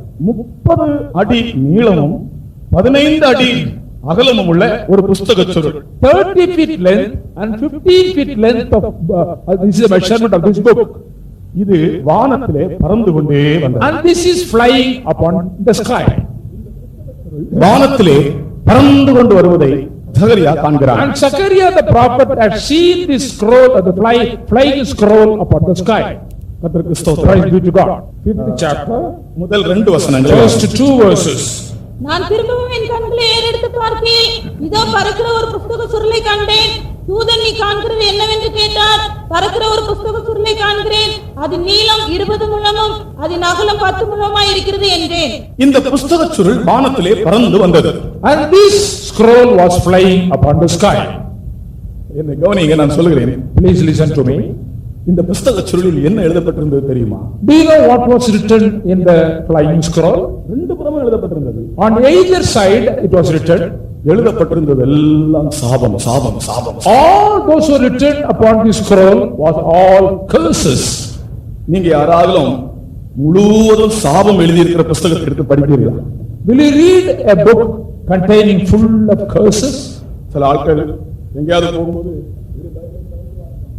Some people used to read the Bible before going to any place. They will open up the Bible and read a particular verse. இப்படியே மூடி வச்சிட்டு கிளி ஜோசியம் போல Like a parrot giving a, இப்படி திறந்துட்டு ஒரு வசனத்தை வாசிப்பாங்க. they will open up the Bible and read a verse. Bible அப்படி வாசிக்க வேண்டும் என்று இல்லை. You should not read the Bible in that way. சில வேளைகளில் நீங்க அப்படி வாசிக்கும் போது உங்களுக்கு கிடைக்கிற வசனம் ரொம்ப பயங்கரமான வசனம். Sometimes if you read the Bible in that way, you may receive a very terrible verse. ஆகையால் சாபம் எழுதியிருக்கிற புஸ்தகத்தை ஒரு மனிதனும் வாசிக்க மாட்டான். Therefore, it was written full of curses. இந்த புஸ்தக சுருள் முழுவதிலும் சாபம் எழுதப்பட்டிருந்தது. The scroll was full of curses. வானத்திலே பறந்து கொண்டே இருக்கிறது. And that was keeping on flying upon the sky. முழு வானத்திலும் பறந்து கொண்டிருக்கிறது. And that was keeping on flying upon the sky all through the places. இந்த புஸ்தக சுருள் இப்படி பறந்து And the flying scroll was keeping on flying. When it comes to a particular house, there shall be curses in that house. புஸ்தக சுருள் வானத்திலே பறந்து கொண்டே இருக்கிறது என்று வைத்துக் கொள்ளுங்கள். அந்த புஸ்தக சுருள் வருகிறதான வீட்டிலே சாபம் வருகிறது என்று பெரிய ஒரு பிரபலமாகி விட்டது. இன்றைக்கு இந்த சாத்தூர் பிரதேசத்திலே அது பறந்து வந்திருக்கிறது. எல்லாருக்கும் இருதயத்திலே பெரிய துக்கமாய். Let us presume that even today, if that flying scroll is flying, keeping on flying upon the sky, and every people have an understanding about the curses that is written in the flying scroll, when it comes to a particular house, they will be in panic and they will be frightened. சொல்லுவாங்க. And people will say, Lord, it should not come to my house. ஆனால் சகரியா இந்த தரிசனத்தை காணும்போது அந்த புஸ்தக சுருள் அப்படியே பறந்து கொண்டே இருக்கிறது. But Zechariah has seen that vision, that flying scroll was keeping on flying upon the sky. இந்த சுருள் எல்லாருடைய வீட்டுக்கும் போவதில்லை. The flying scroll will not go to all the houses. இது அப்படியே That will keep on flying, and do you know what, whose house it will go? ரெண்டு பேருடைய வீட்டுக்கு மேல் போகுமா? That will go to a particular 2 houses. யார் எல்லாம் திருடர்கள் இருக்கிறார்களோ அவர்களுடைய வீட்டுக்கு மேல போகுமா? The thieves, that will go to the house of the thief. இரண்டாவது பொய் சொல்லுகிறவர்களுடைய வீடுகள் மேல் போகுமா? Secondly, that will go to the house of a liar. யாருடைய வீட்டின் மேல போகும்? Whom does house that will go? திருடனுடைய வீட்டிலும் பொய்யனுடைய வீட்டிலும். Thieves and liars. இன்றைக்கு முழு உலகமும் திருடும் பொய்யும் நிறைந்ததா The இருக்கிறது. whole world today is full of thieves and liars, thieves and liars. அதன் மத்தியிலே ஒரு கூட்டம் ஜனங்கள் திருடாமலும் பொய் சொல்லாமலும் விசுவாசத்தால் ஜீவித்துக் கொண்டிருக்கிறார்கள். In the midst of thieves and liars, a group of people are living as thieves. திருடுவது என்று சொன்னால் ஒரு பொருளாசை நிமித்தமோ பண ஆசை நிமித்தமோ பணத்தையோ பொருளோ திருடுவதை காண்பிக்கிறது. Committing theft, it shows covetousness or the love of money. நீ பண ஆசையினாலோ பொருள் ஆசையினாலோ உன்னுடைய வீட்டுக்கு ஏதாவது நீ திருடி கொண்டு வந்திருக்கிறாயா? Have you, because of the covetousness or the love of money, have you committed any theft and brought things to your house? தேசத்தை ஆளுகை செய்கிறவர்களே, O rulers of the country, ராஜாக்களே, O kings, மந்திரிமார்களே, O ministers, அதிகாரிகளே, O officers, ஐஸ்வர்யவான்களே, O rich people, உங்களுடைய வீட்டில் திருடி கொண்டு வந்ததான பொருள் இருக்கிறதா? do you have any things which were committed theft of? விசுவாசத்தால் வராத யாவும் பாவம். All who have come without faith is sin. நம்முடைய வீட்டில் இருக்கிற எல்லா பொருட்களும் விசுவாசத்தால் வந்ததா இருக்க வேண்டும். All the thing that is found in a house should be brought only by faith. ஒரு சின்ன பொருள் கூட விசுவாசத்தால் வராததோ அல்லாஹ்வால் திருட்டுத்தனமாய் வந்ததோ நம்முடைய வீட்டில் இருக்க கூடாது. Even for a small article in the house, it should be come through a faith and it should come by committing faith. ஆகையால் தான் இயேசு கிறிஸ்துவை சந்தித்தபோது சகேயு சொன்னான், ஆண்டவரே, நான் யாரிடத்திலாகிலும் அநியாயமாய் வாங்கினது உண்டானால் திருப்பி நாலத்தனையாய் கொடுத்து விடுகிறேன். Therefore when Zacchaeus met Lord Jesus Christ, he told Lord Jesus Christ, if I have taken anything unrighteously from people, I will return fourfold. உங்களுடைய வீடுகளிலே திருட்டு பொருள் இருந்தால் இந்த சாபம் அந்த வீட்டின் மேல் வரும். If you do have stolen properties in your house, this flying scroll or the curse will come upon you. அது மந்திரி ஆனாலும் வரும், அது சீஃப் மினிஸ்டர் ஆனாலும் வரும், அது பிரைம் மினிஸ்டர் ஆனாலும் வரும். Whether he is a chief minister or a minister or a prime minister, if they do have such thing, that will come. கர்த்தருடைய வசனத்திலிருந்து நான் உங்களோடு பேசுகிறேன். இந்த சாபம் திருடன் வீட்டின் மேல் வரும் என்று எழுதப்பட்டிருக்கிறது. I am speaking from the word of God. These curses will come upon such of those houses. அதற்கு பிறகு பொய்யர்களுடைய வீடு, பொய் சொல்லுகிறவருடைய வீட்டிலே வருமா? And again that will come upon the houses of the liars. கர்த்தர் நம்முடைய வாயை சுத்திகரித்திருக்கிறார். And God has cleansed our mouth. நாம் தமாசு கூட ஒரு பொய் சொல்லக்கூடாது. Even for a fun or a joke, we should not tell a lie. சில ஆட்கள் ஏப்ரல் ஃபூல் வரும்போது பொய் சொல்லுவாங்க. And some people used to tell lies when there is April 1st, that is April Fool Day. April மாதம் 1ஆம் தேதி பொய் சொல்லுவாங்க. And April 1st, the April Fool Day, they used to tell a lie.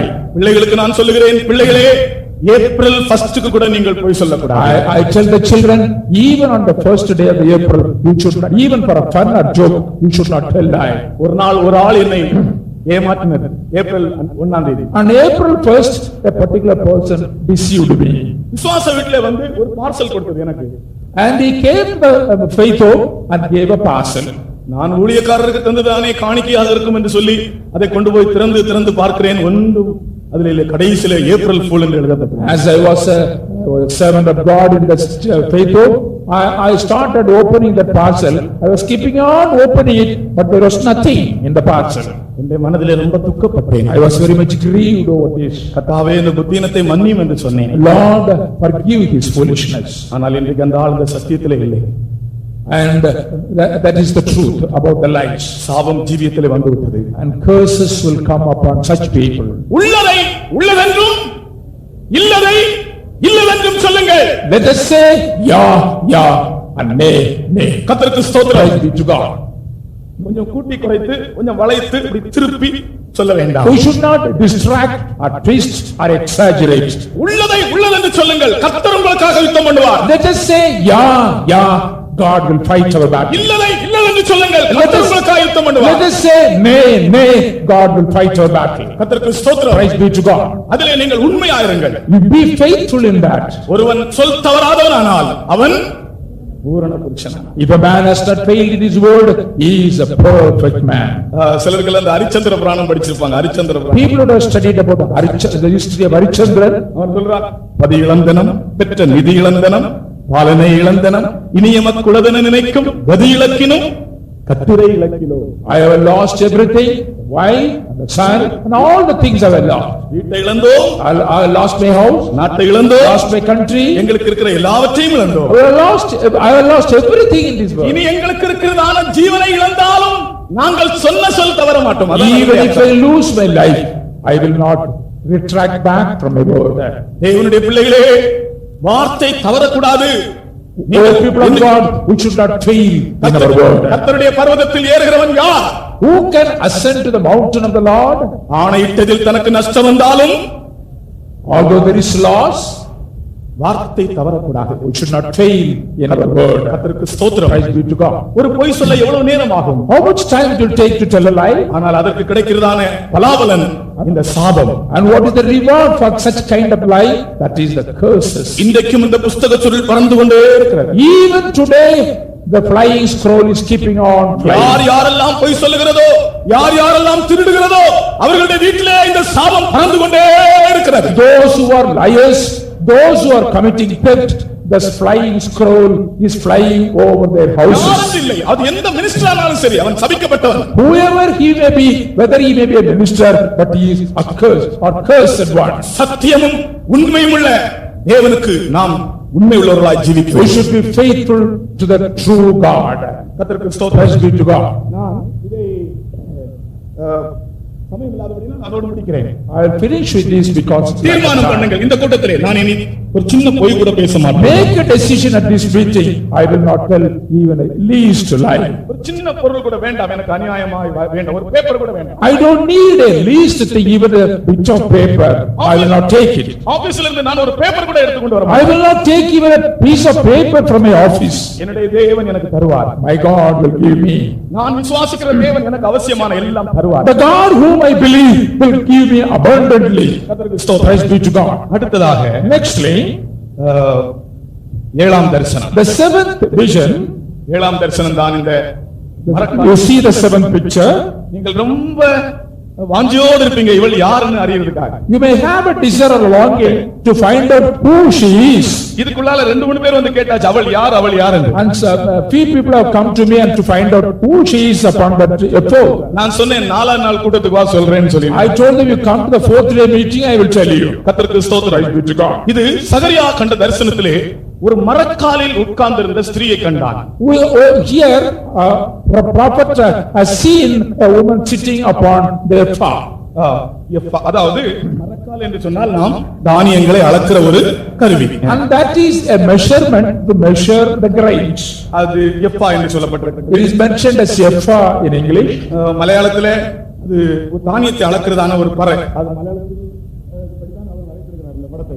According to practice of the in Kerala, it is written here. எதானாலும் ஒரு தானியத்தை அளக்கிற பாத்திரத்திலே ஒரு ஸ்திரீ உட்கார்ந்து இருக்கிறார். Whatever it may be, it's a measuring instrument. Upon that measuring instrument, the woman is sitting on. சகரியா கேட்கிறான், ஆண்டவரே இவர் யார், இவள் யார் என்று கேட்கிறான். Zechariah asked the Lord, who is she? அப்பொழுது அவர் சொன்ன பதில் என்ன தெரியுமா? Do you know the answer given to him?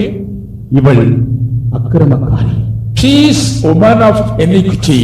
எபிரேய பாஷையிலே In Hebrew language, the mother original tongue, அக்கிரமம் என்ற வார்த்தை ஒரு ஃபெமினைன் ஜெண்டர், அல்லாஹ்வுத்தால் ஒரு பெண் பாலை குறிக்கிறதாக இருக்கிறது. in iniquity, it means a feminine gender. ஆகையினால் தான் அக்கிரமத்துக்கு ஒரு ஸ்திரீயை ஒப்புமையாய் சொல்லப்பட்டிருக்கிறது. Therefore, iniquity is likened to a woman. இங்கே அக்கிரமம் என்று சொல்லுகிறது வேசித்தனத்தின் ஆவி. Here, iniquity means the spirit of adultery. இன்றைக்கு முழு உலகத்தையும் ஆட்டி படைத்துக் கொண்டிருக்கிறது. The very same offense is ruling the whole world.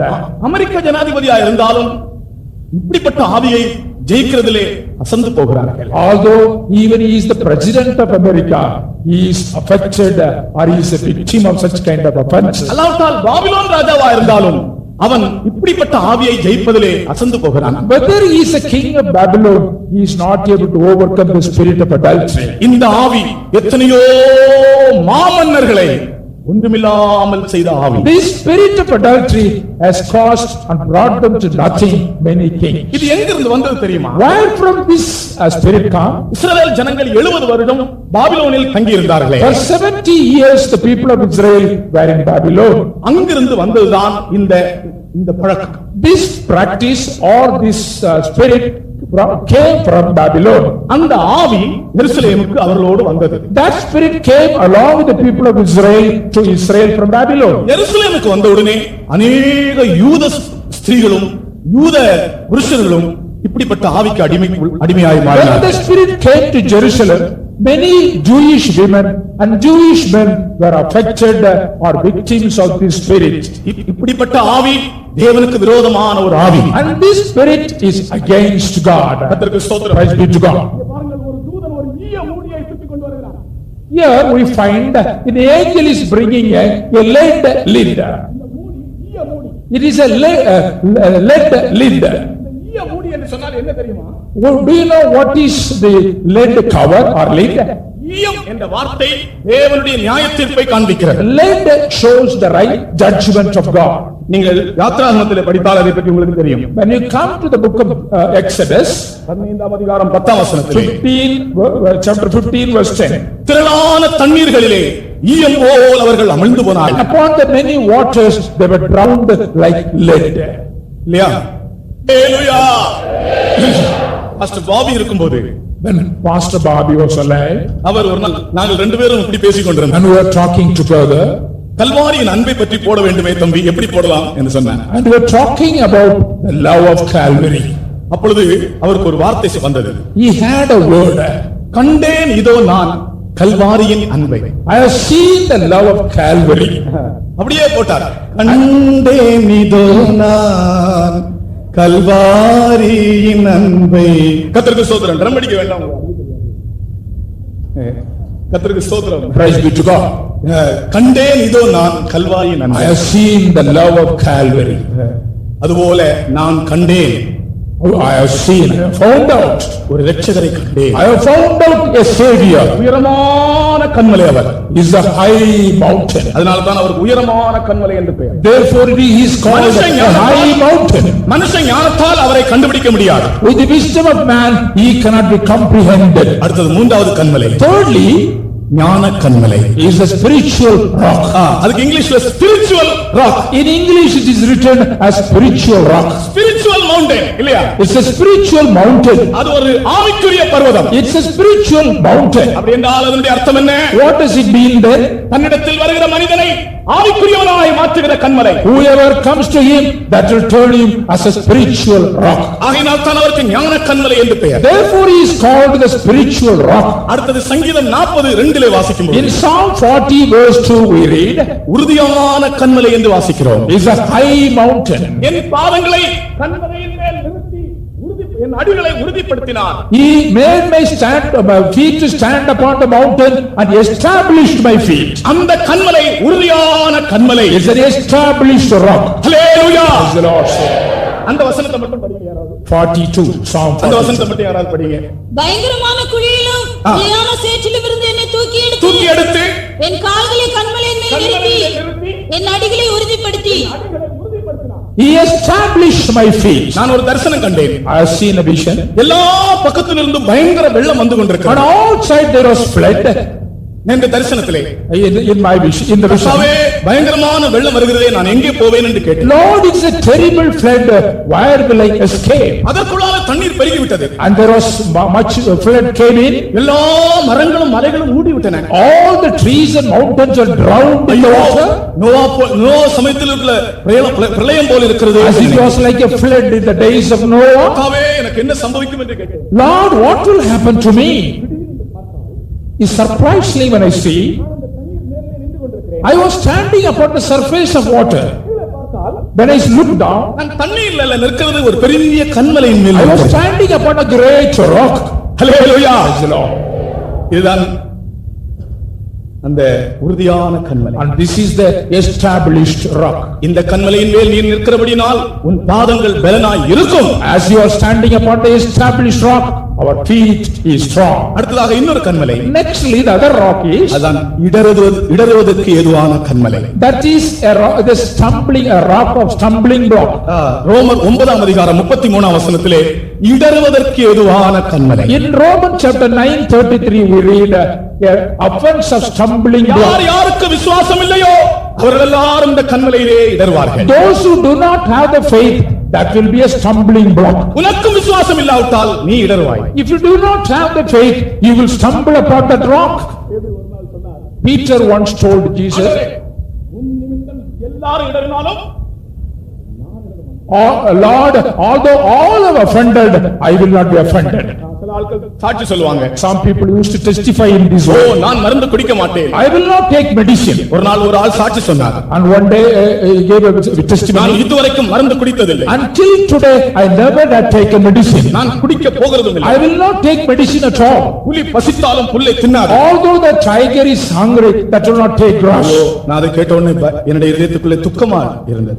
When I heard the testimony, I was very much grieved. என்ன நடந்தது தெரியுமா? Do you know what happened? அதே வாரத்திலே அவருக்கு ஒரு accident. And the very same week he met with an accident. ஹாஸ்பிடல்ல admit. He was admitted in the hospital. எனக்கு அறிவிக்கப்பட்டது. It was announced told to me. நான் உடனே போகவில்லை. I never go to the hospital. நான் ஒரு நாள் பிந்தி போனேன். And after a day I went to the hospital. நான் போனால் அவர் அழுதார்.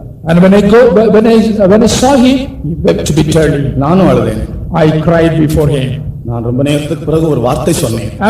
After a long time I told a word. புலி இப்பொழுது புல்லை சாப்பிட வந்திருக்கிறது. Now the tiger has come to take grass. அவர் எனக்கு ரொம்ப அன்பானவர். He is very beloved to me.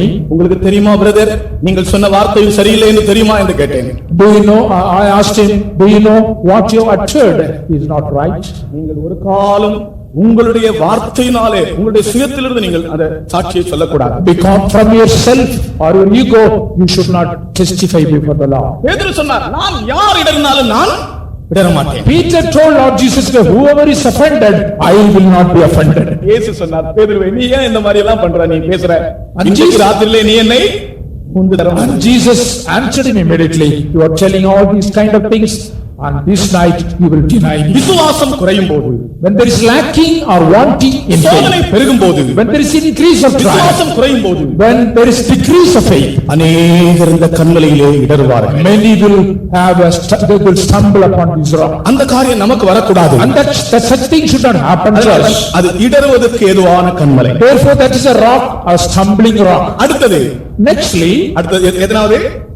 ஆறாவது, sixth rock ஒத்தாசை வருகிற பர்வதம் is a rock where from the help comes to us. இந்த கண்மலை ஒத்தாசை வருகிற கண்மலையா இருக்கிறது. This mountain where from we receive our help. உனக்கு எந்த உதவி வேண்டும்? How? உனக்கு எந்த பகுதி Help you need. இந்த கண்மலையிலிருந்து உனக்கு உதவி வந்து கொண்டே இருக்கிறது. And from this mountain there comes from this mountain. எனக்கு இவர்கள் இந்த கண்மலையிலிருந்து உதவி வேண்டும் என்று சொல்லுகிறவர்கள் எல்லாம் உங்களுடைய கரங்களை உயர்த்துங்கள். இப்பொழுதே கர்த்தர் உங்களுக்கு உதவி If you செய்கிறார். need any help from this mountain, God will. ஒரு விசுவாசி சாட்சி சொன்னார். A believer was testifying in this manner. ஒரு வனாந்தரத்திலே 3 நாட்கள் சாப்பாடு இல்லாமல் இருந்தாராம். He was in the wilderness without any food for 3 days. நான் சாக போகிறேன், எனக்கு பசியா இருக்கிறது என்று அழுது ஜெபித்தார். Lord, I am very much hungry. I am going to die. He was crying unto the Lord. எனக்கு பசி தாங்க முடியவில்லை கர்த்தாவே என்று சொல்லி அழுதார். Lord, I am not able to bear my hungry. He was crying unto the Lord. கண் திறந்து பார்த்தபோது ஒரு தூதன் ஒரு பாத்திரத்திலே சூடு பிரியாணியும் கையில ஒரு பெப்சி பாட்டிலும் கொண்டு When வந்தார். he opened out his eyes, he had seen a plate full of biryani before him. Pepsi கம்பெனிக்காரங்க இது கேள்விப்பட்டாங்கன்னா அத பேப்பர்ல கூட போட்டுருவாங்க. When people from Pepsi company had known about it, they would have published in papers. அவங்க சொல்லுவாங்க பரலோகத்துல தூதன் கூட பெப்சி பாட்டில் தான் கொண்டு வந்திருக்கான். Even the angel had brought in a Pepsi bottle. பிரியமானவர்களே, இது நடந்த காரியம். Beloved, this was a thing that கையில happened truly. சூடு biryani. It was a hearty biryani. அந்த ஏற்ற சமயத்தில் உனக்கு சகாயம் வரும். At an appointed time, at the right time, you will receive the help from the Lord. என் தேவன் ஜீவிக்கிறார். My God is alive. அதனால் நானும் ஜீவிக்கிறேன். Therefore I am alive. எனக்கு ஏற்ற சமயத்தில் சகாயம் செய்கிற கண்மலை. It's a rock coming, getting my help at the right time. அடுத்ததாக Nextly, எத்தனாவது? ஏழாவது, seventhly, பூமியை நிரப்புகிற பர்வதம் is a mountain filling out the whole earth. அவர் எப்படிப்பட்ட பர்வதம்? What kind of a mountain is? சொல்லுங்க. What kind of mountain is? பூமியை நிரப்புகிற He is Parvatham. filling the whole earth. இது யார் கண்ட தரிசனம்? Who has seen this vision? தானியேல் கண்ட Is the தரிசனம். vision of Daniel. கைகளால் பேர்க்கப்படாத ஒரு கல் வந்தது. A rock which cannot be taken away by the hand came down. சிலையில் மோதியது. It dashed against the idol image, தூளாக்கி விட்டது. and that was made into dust. அந்த கல் பூமியை நிரப்புகிற ஒரு And பெரிய that stone fill the whole earth. இது கர்த்தராகிய இயேசு கிறிஸ்துவினுடைய 1000 வருட ஆட்சியை காண்பிக்கிறது. It shows the millennial reign of Lord Jesus Christ. எல்லா சிங்காசனங்களையும் அவர் தன்னுடையதாக்கப் போகிறார். All the throne will be owned by him. சிங்காசனங்களிலே நீதி இல்லை. There is no righteousness or justice upon the throne. சிங்காசனம் யாருடையது தெரியுமா? Do you know whose throne it is? எல்லாம் தேவனுடையது. It's all belong to the Lord. நீங்கள் பெங்களூர்ல வந்தால் அந்த சட்டசபையிலே ஒரு முன்னால ஒரு வசனம் எழுதப்பட்டிருக்கிறது. When you come to the Bangalore before the assembly, there is a proverb written. அது என்ன அது சட்டசபை In the assembly hall.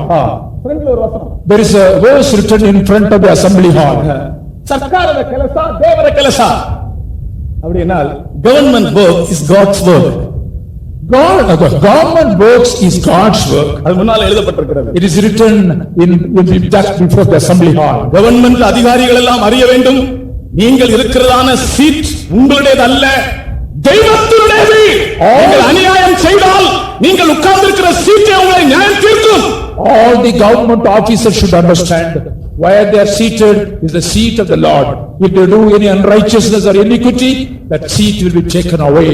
கர்த்தருக்கு ஸ்தோத்திரம். Praise be to God. Nebuchadnezzar என்கிற ராஜா தன்னை உயர்த்தின போது மாட்டை போல புல்லை தின்னான். When King Nebuchadnezzar exalted himself above the Lord, he was made to take grass like animal. கர்த்தர் பூமியை நிரப்ப போகிறார். And God is going to fill the whole earth. முழு சிங்காசனத்தையும் தனக்கு சொந்தமாக்கிக் He will கொள்வார். take the throne for himself.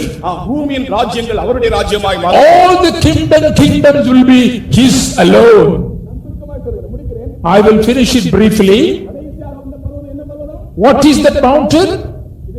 Final thing that you have told.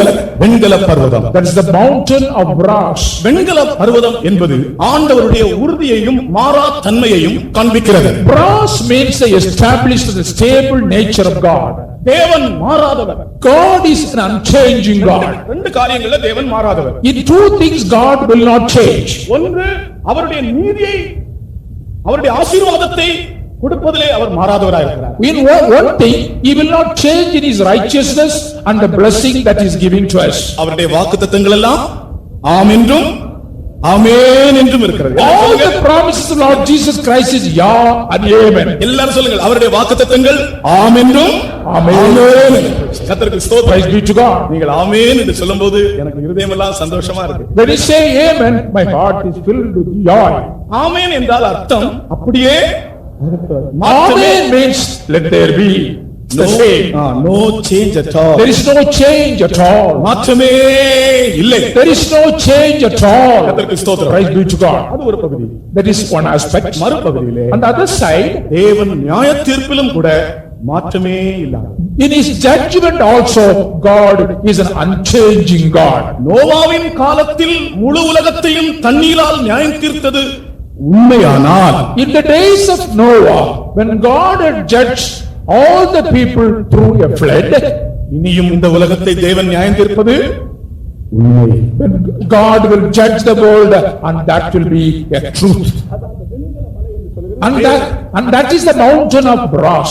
தேவனுடைய மாறாத தன்மையை காண்பிக்கிறது. It shows the unchanging nature of God. And 4 chariots are coming in between the two mountains. 4 chariots show the judgment of God. When it comes in between the mountain, what does it mean? And that was the judgment allowed or permitted by the law. இந்த பூமிக்கு ஒரு பெரிய நியாயத்தீர்ப்பு வரப்போகிறது. The earth is going to face a great judgment. இந்த 4 ரதங்கள் பூமியின் மேல் வரப்போகிற நியாயத்தீர்ப்புகள். These 4 chariots shows the 4 judgments to come to this world. ரதங்கள் யுத்தத்தையும் காண்பிக்கும். Chariot shows the war. பூமியின் மேல் ஒரு பயங்கர யுத்தம் வரப்போகிறது. There shall be great war upon this earth. இயேசு கிறிஸ்துவினுடைய வருகைக்கு முன்னதாக யுத்தங்களையும் யுத்தங்களின் செய்திகளையும் கேள்விப்படுவீர்கள். Before the coming of Lord Jesus Christ, you will hear about the war and the news of war. மனித சரித்திரத்திலே இதுவரைக்கும் 14,500 யுத்தங்கள் ஏறத்தாழ நடந்திருப்பதாக சொல்லுகிறார்கள். In the history of mankind, there are about 14,500 wars happened in this world. ஏறத்தாழ Approximately about 14,500 battles. அதிலே 2 யுத்தங்கள் தான் உலக யுத்தங்கள். And only 2 wars are world war. 1914 முதல் 18 வரைக்கும் முதலாம் உலக மகா யுத்தம் நடந்தது. From 1914 to 1918, there was the first world war. 4 கோடி ஜனங்களுக்கு மேலே உயிரிழந்தார்கள். And about 4 crores people lost their life, they were killed. 1939 முதல் 45 வரை இரண்டாம் உலக மகா யுத்தம் From நடந்தது. 1939 to 1945, there was the second world war. 5.5 லட்சம் 5.5 கோடி ஜனங்கள் உயிரிழந்தார்கள். 500 crores of people died in the battle. எத்தனையோ பிள்ளைகள் உயிரிழந்தார்கள். And many children lost their life. இனியும் இந்த உலகத்திலே பயங்கரமான ஒரு 3ஆம் உலக மகா யுத்தம் வரப்போகிறது. And the third world war is to come upon this world. எல்லா இடங்களிலும் அதற்குரிய ஆயத்தங்கள் நடந்து In கொண்டிருக்கின்றன. all the places we find the preparation for the war. அது நமக்கு வேண்டாம். Let us not have that war. நமக்கு ஒரு நம்பிக்கை உண்டு. We have a hope. நம் இயேசு மத்தியாகாயத்தில் வெளிப்பட போகிறார். The Lord Jesus Christ is coming in the mid-year. அவரை எப்படியாவது நான் சந்திக்க வேண்டும். At any means I should meet him. யோபு என்ன சொன்னார் தெரியுமா? Do you know what Job said?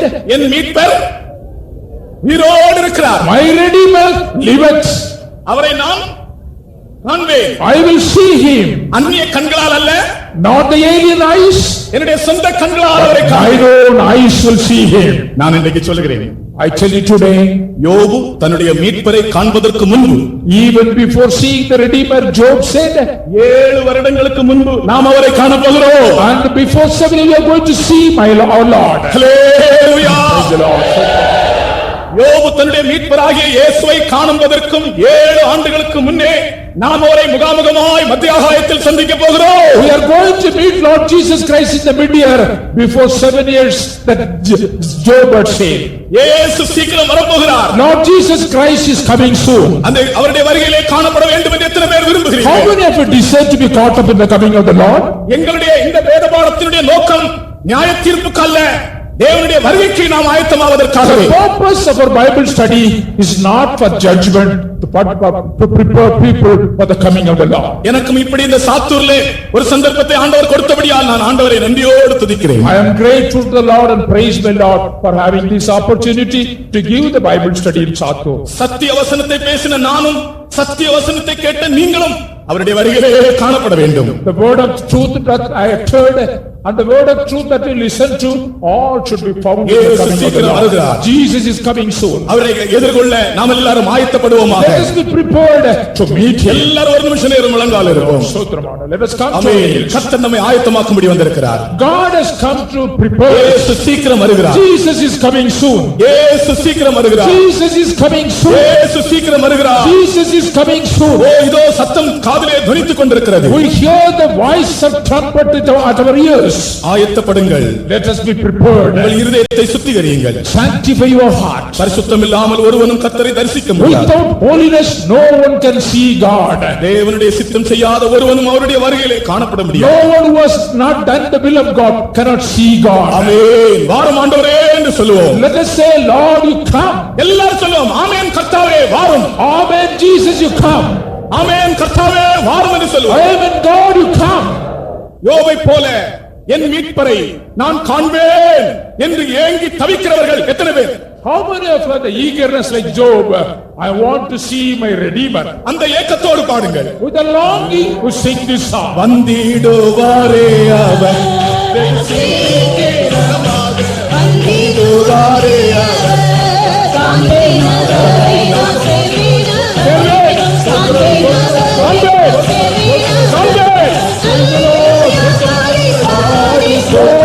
Hallelujah. வந்திடுவாரே அவர் வந்திடுவாரே அவர் காண்பேன் என் மீட்பரை காண்பேன் என் இயேசுவை காண்பேன் என் இயேசுவை காண்பேன் என் இயேசுவை காண்பேன் நாம் நம்முடைய இயேசுவை காண்போம்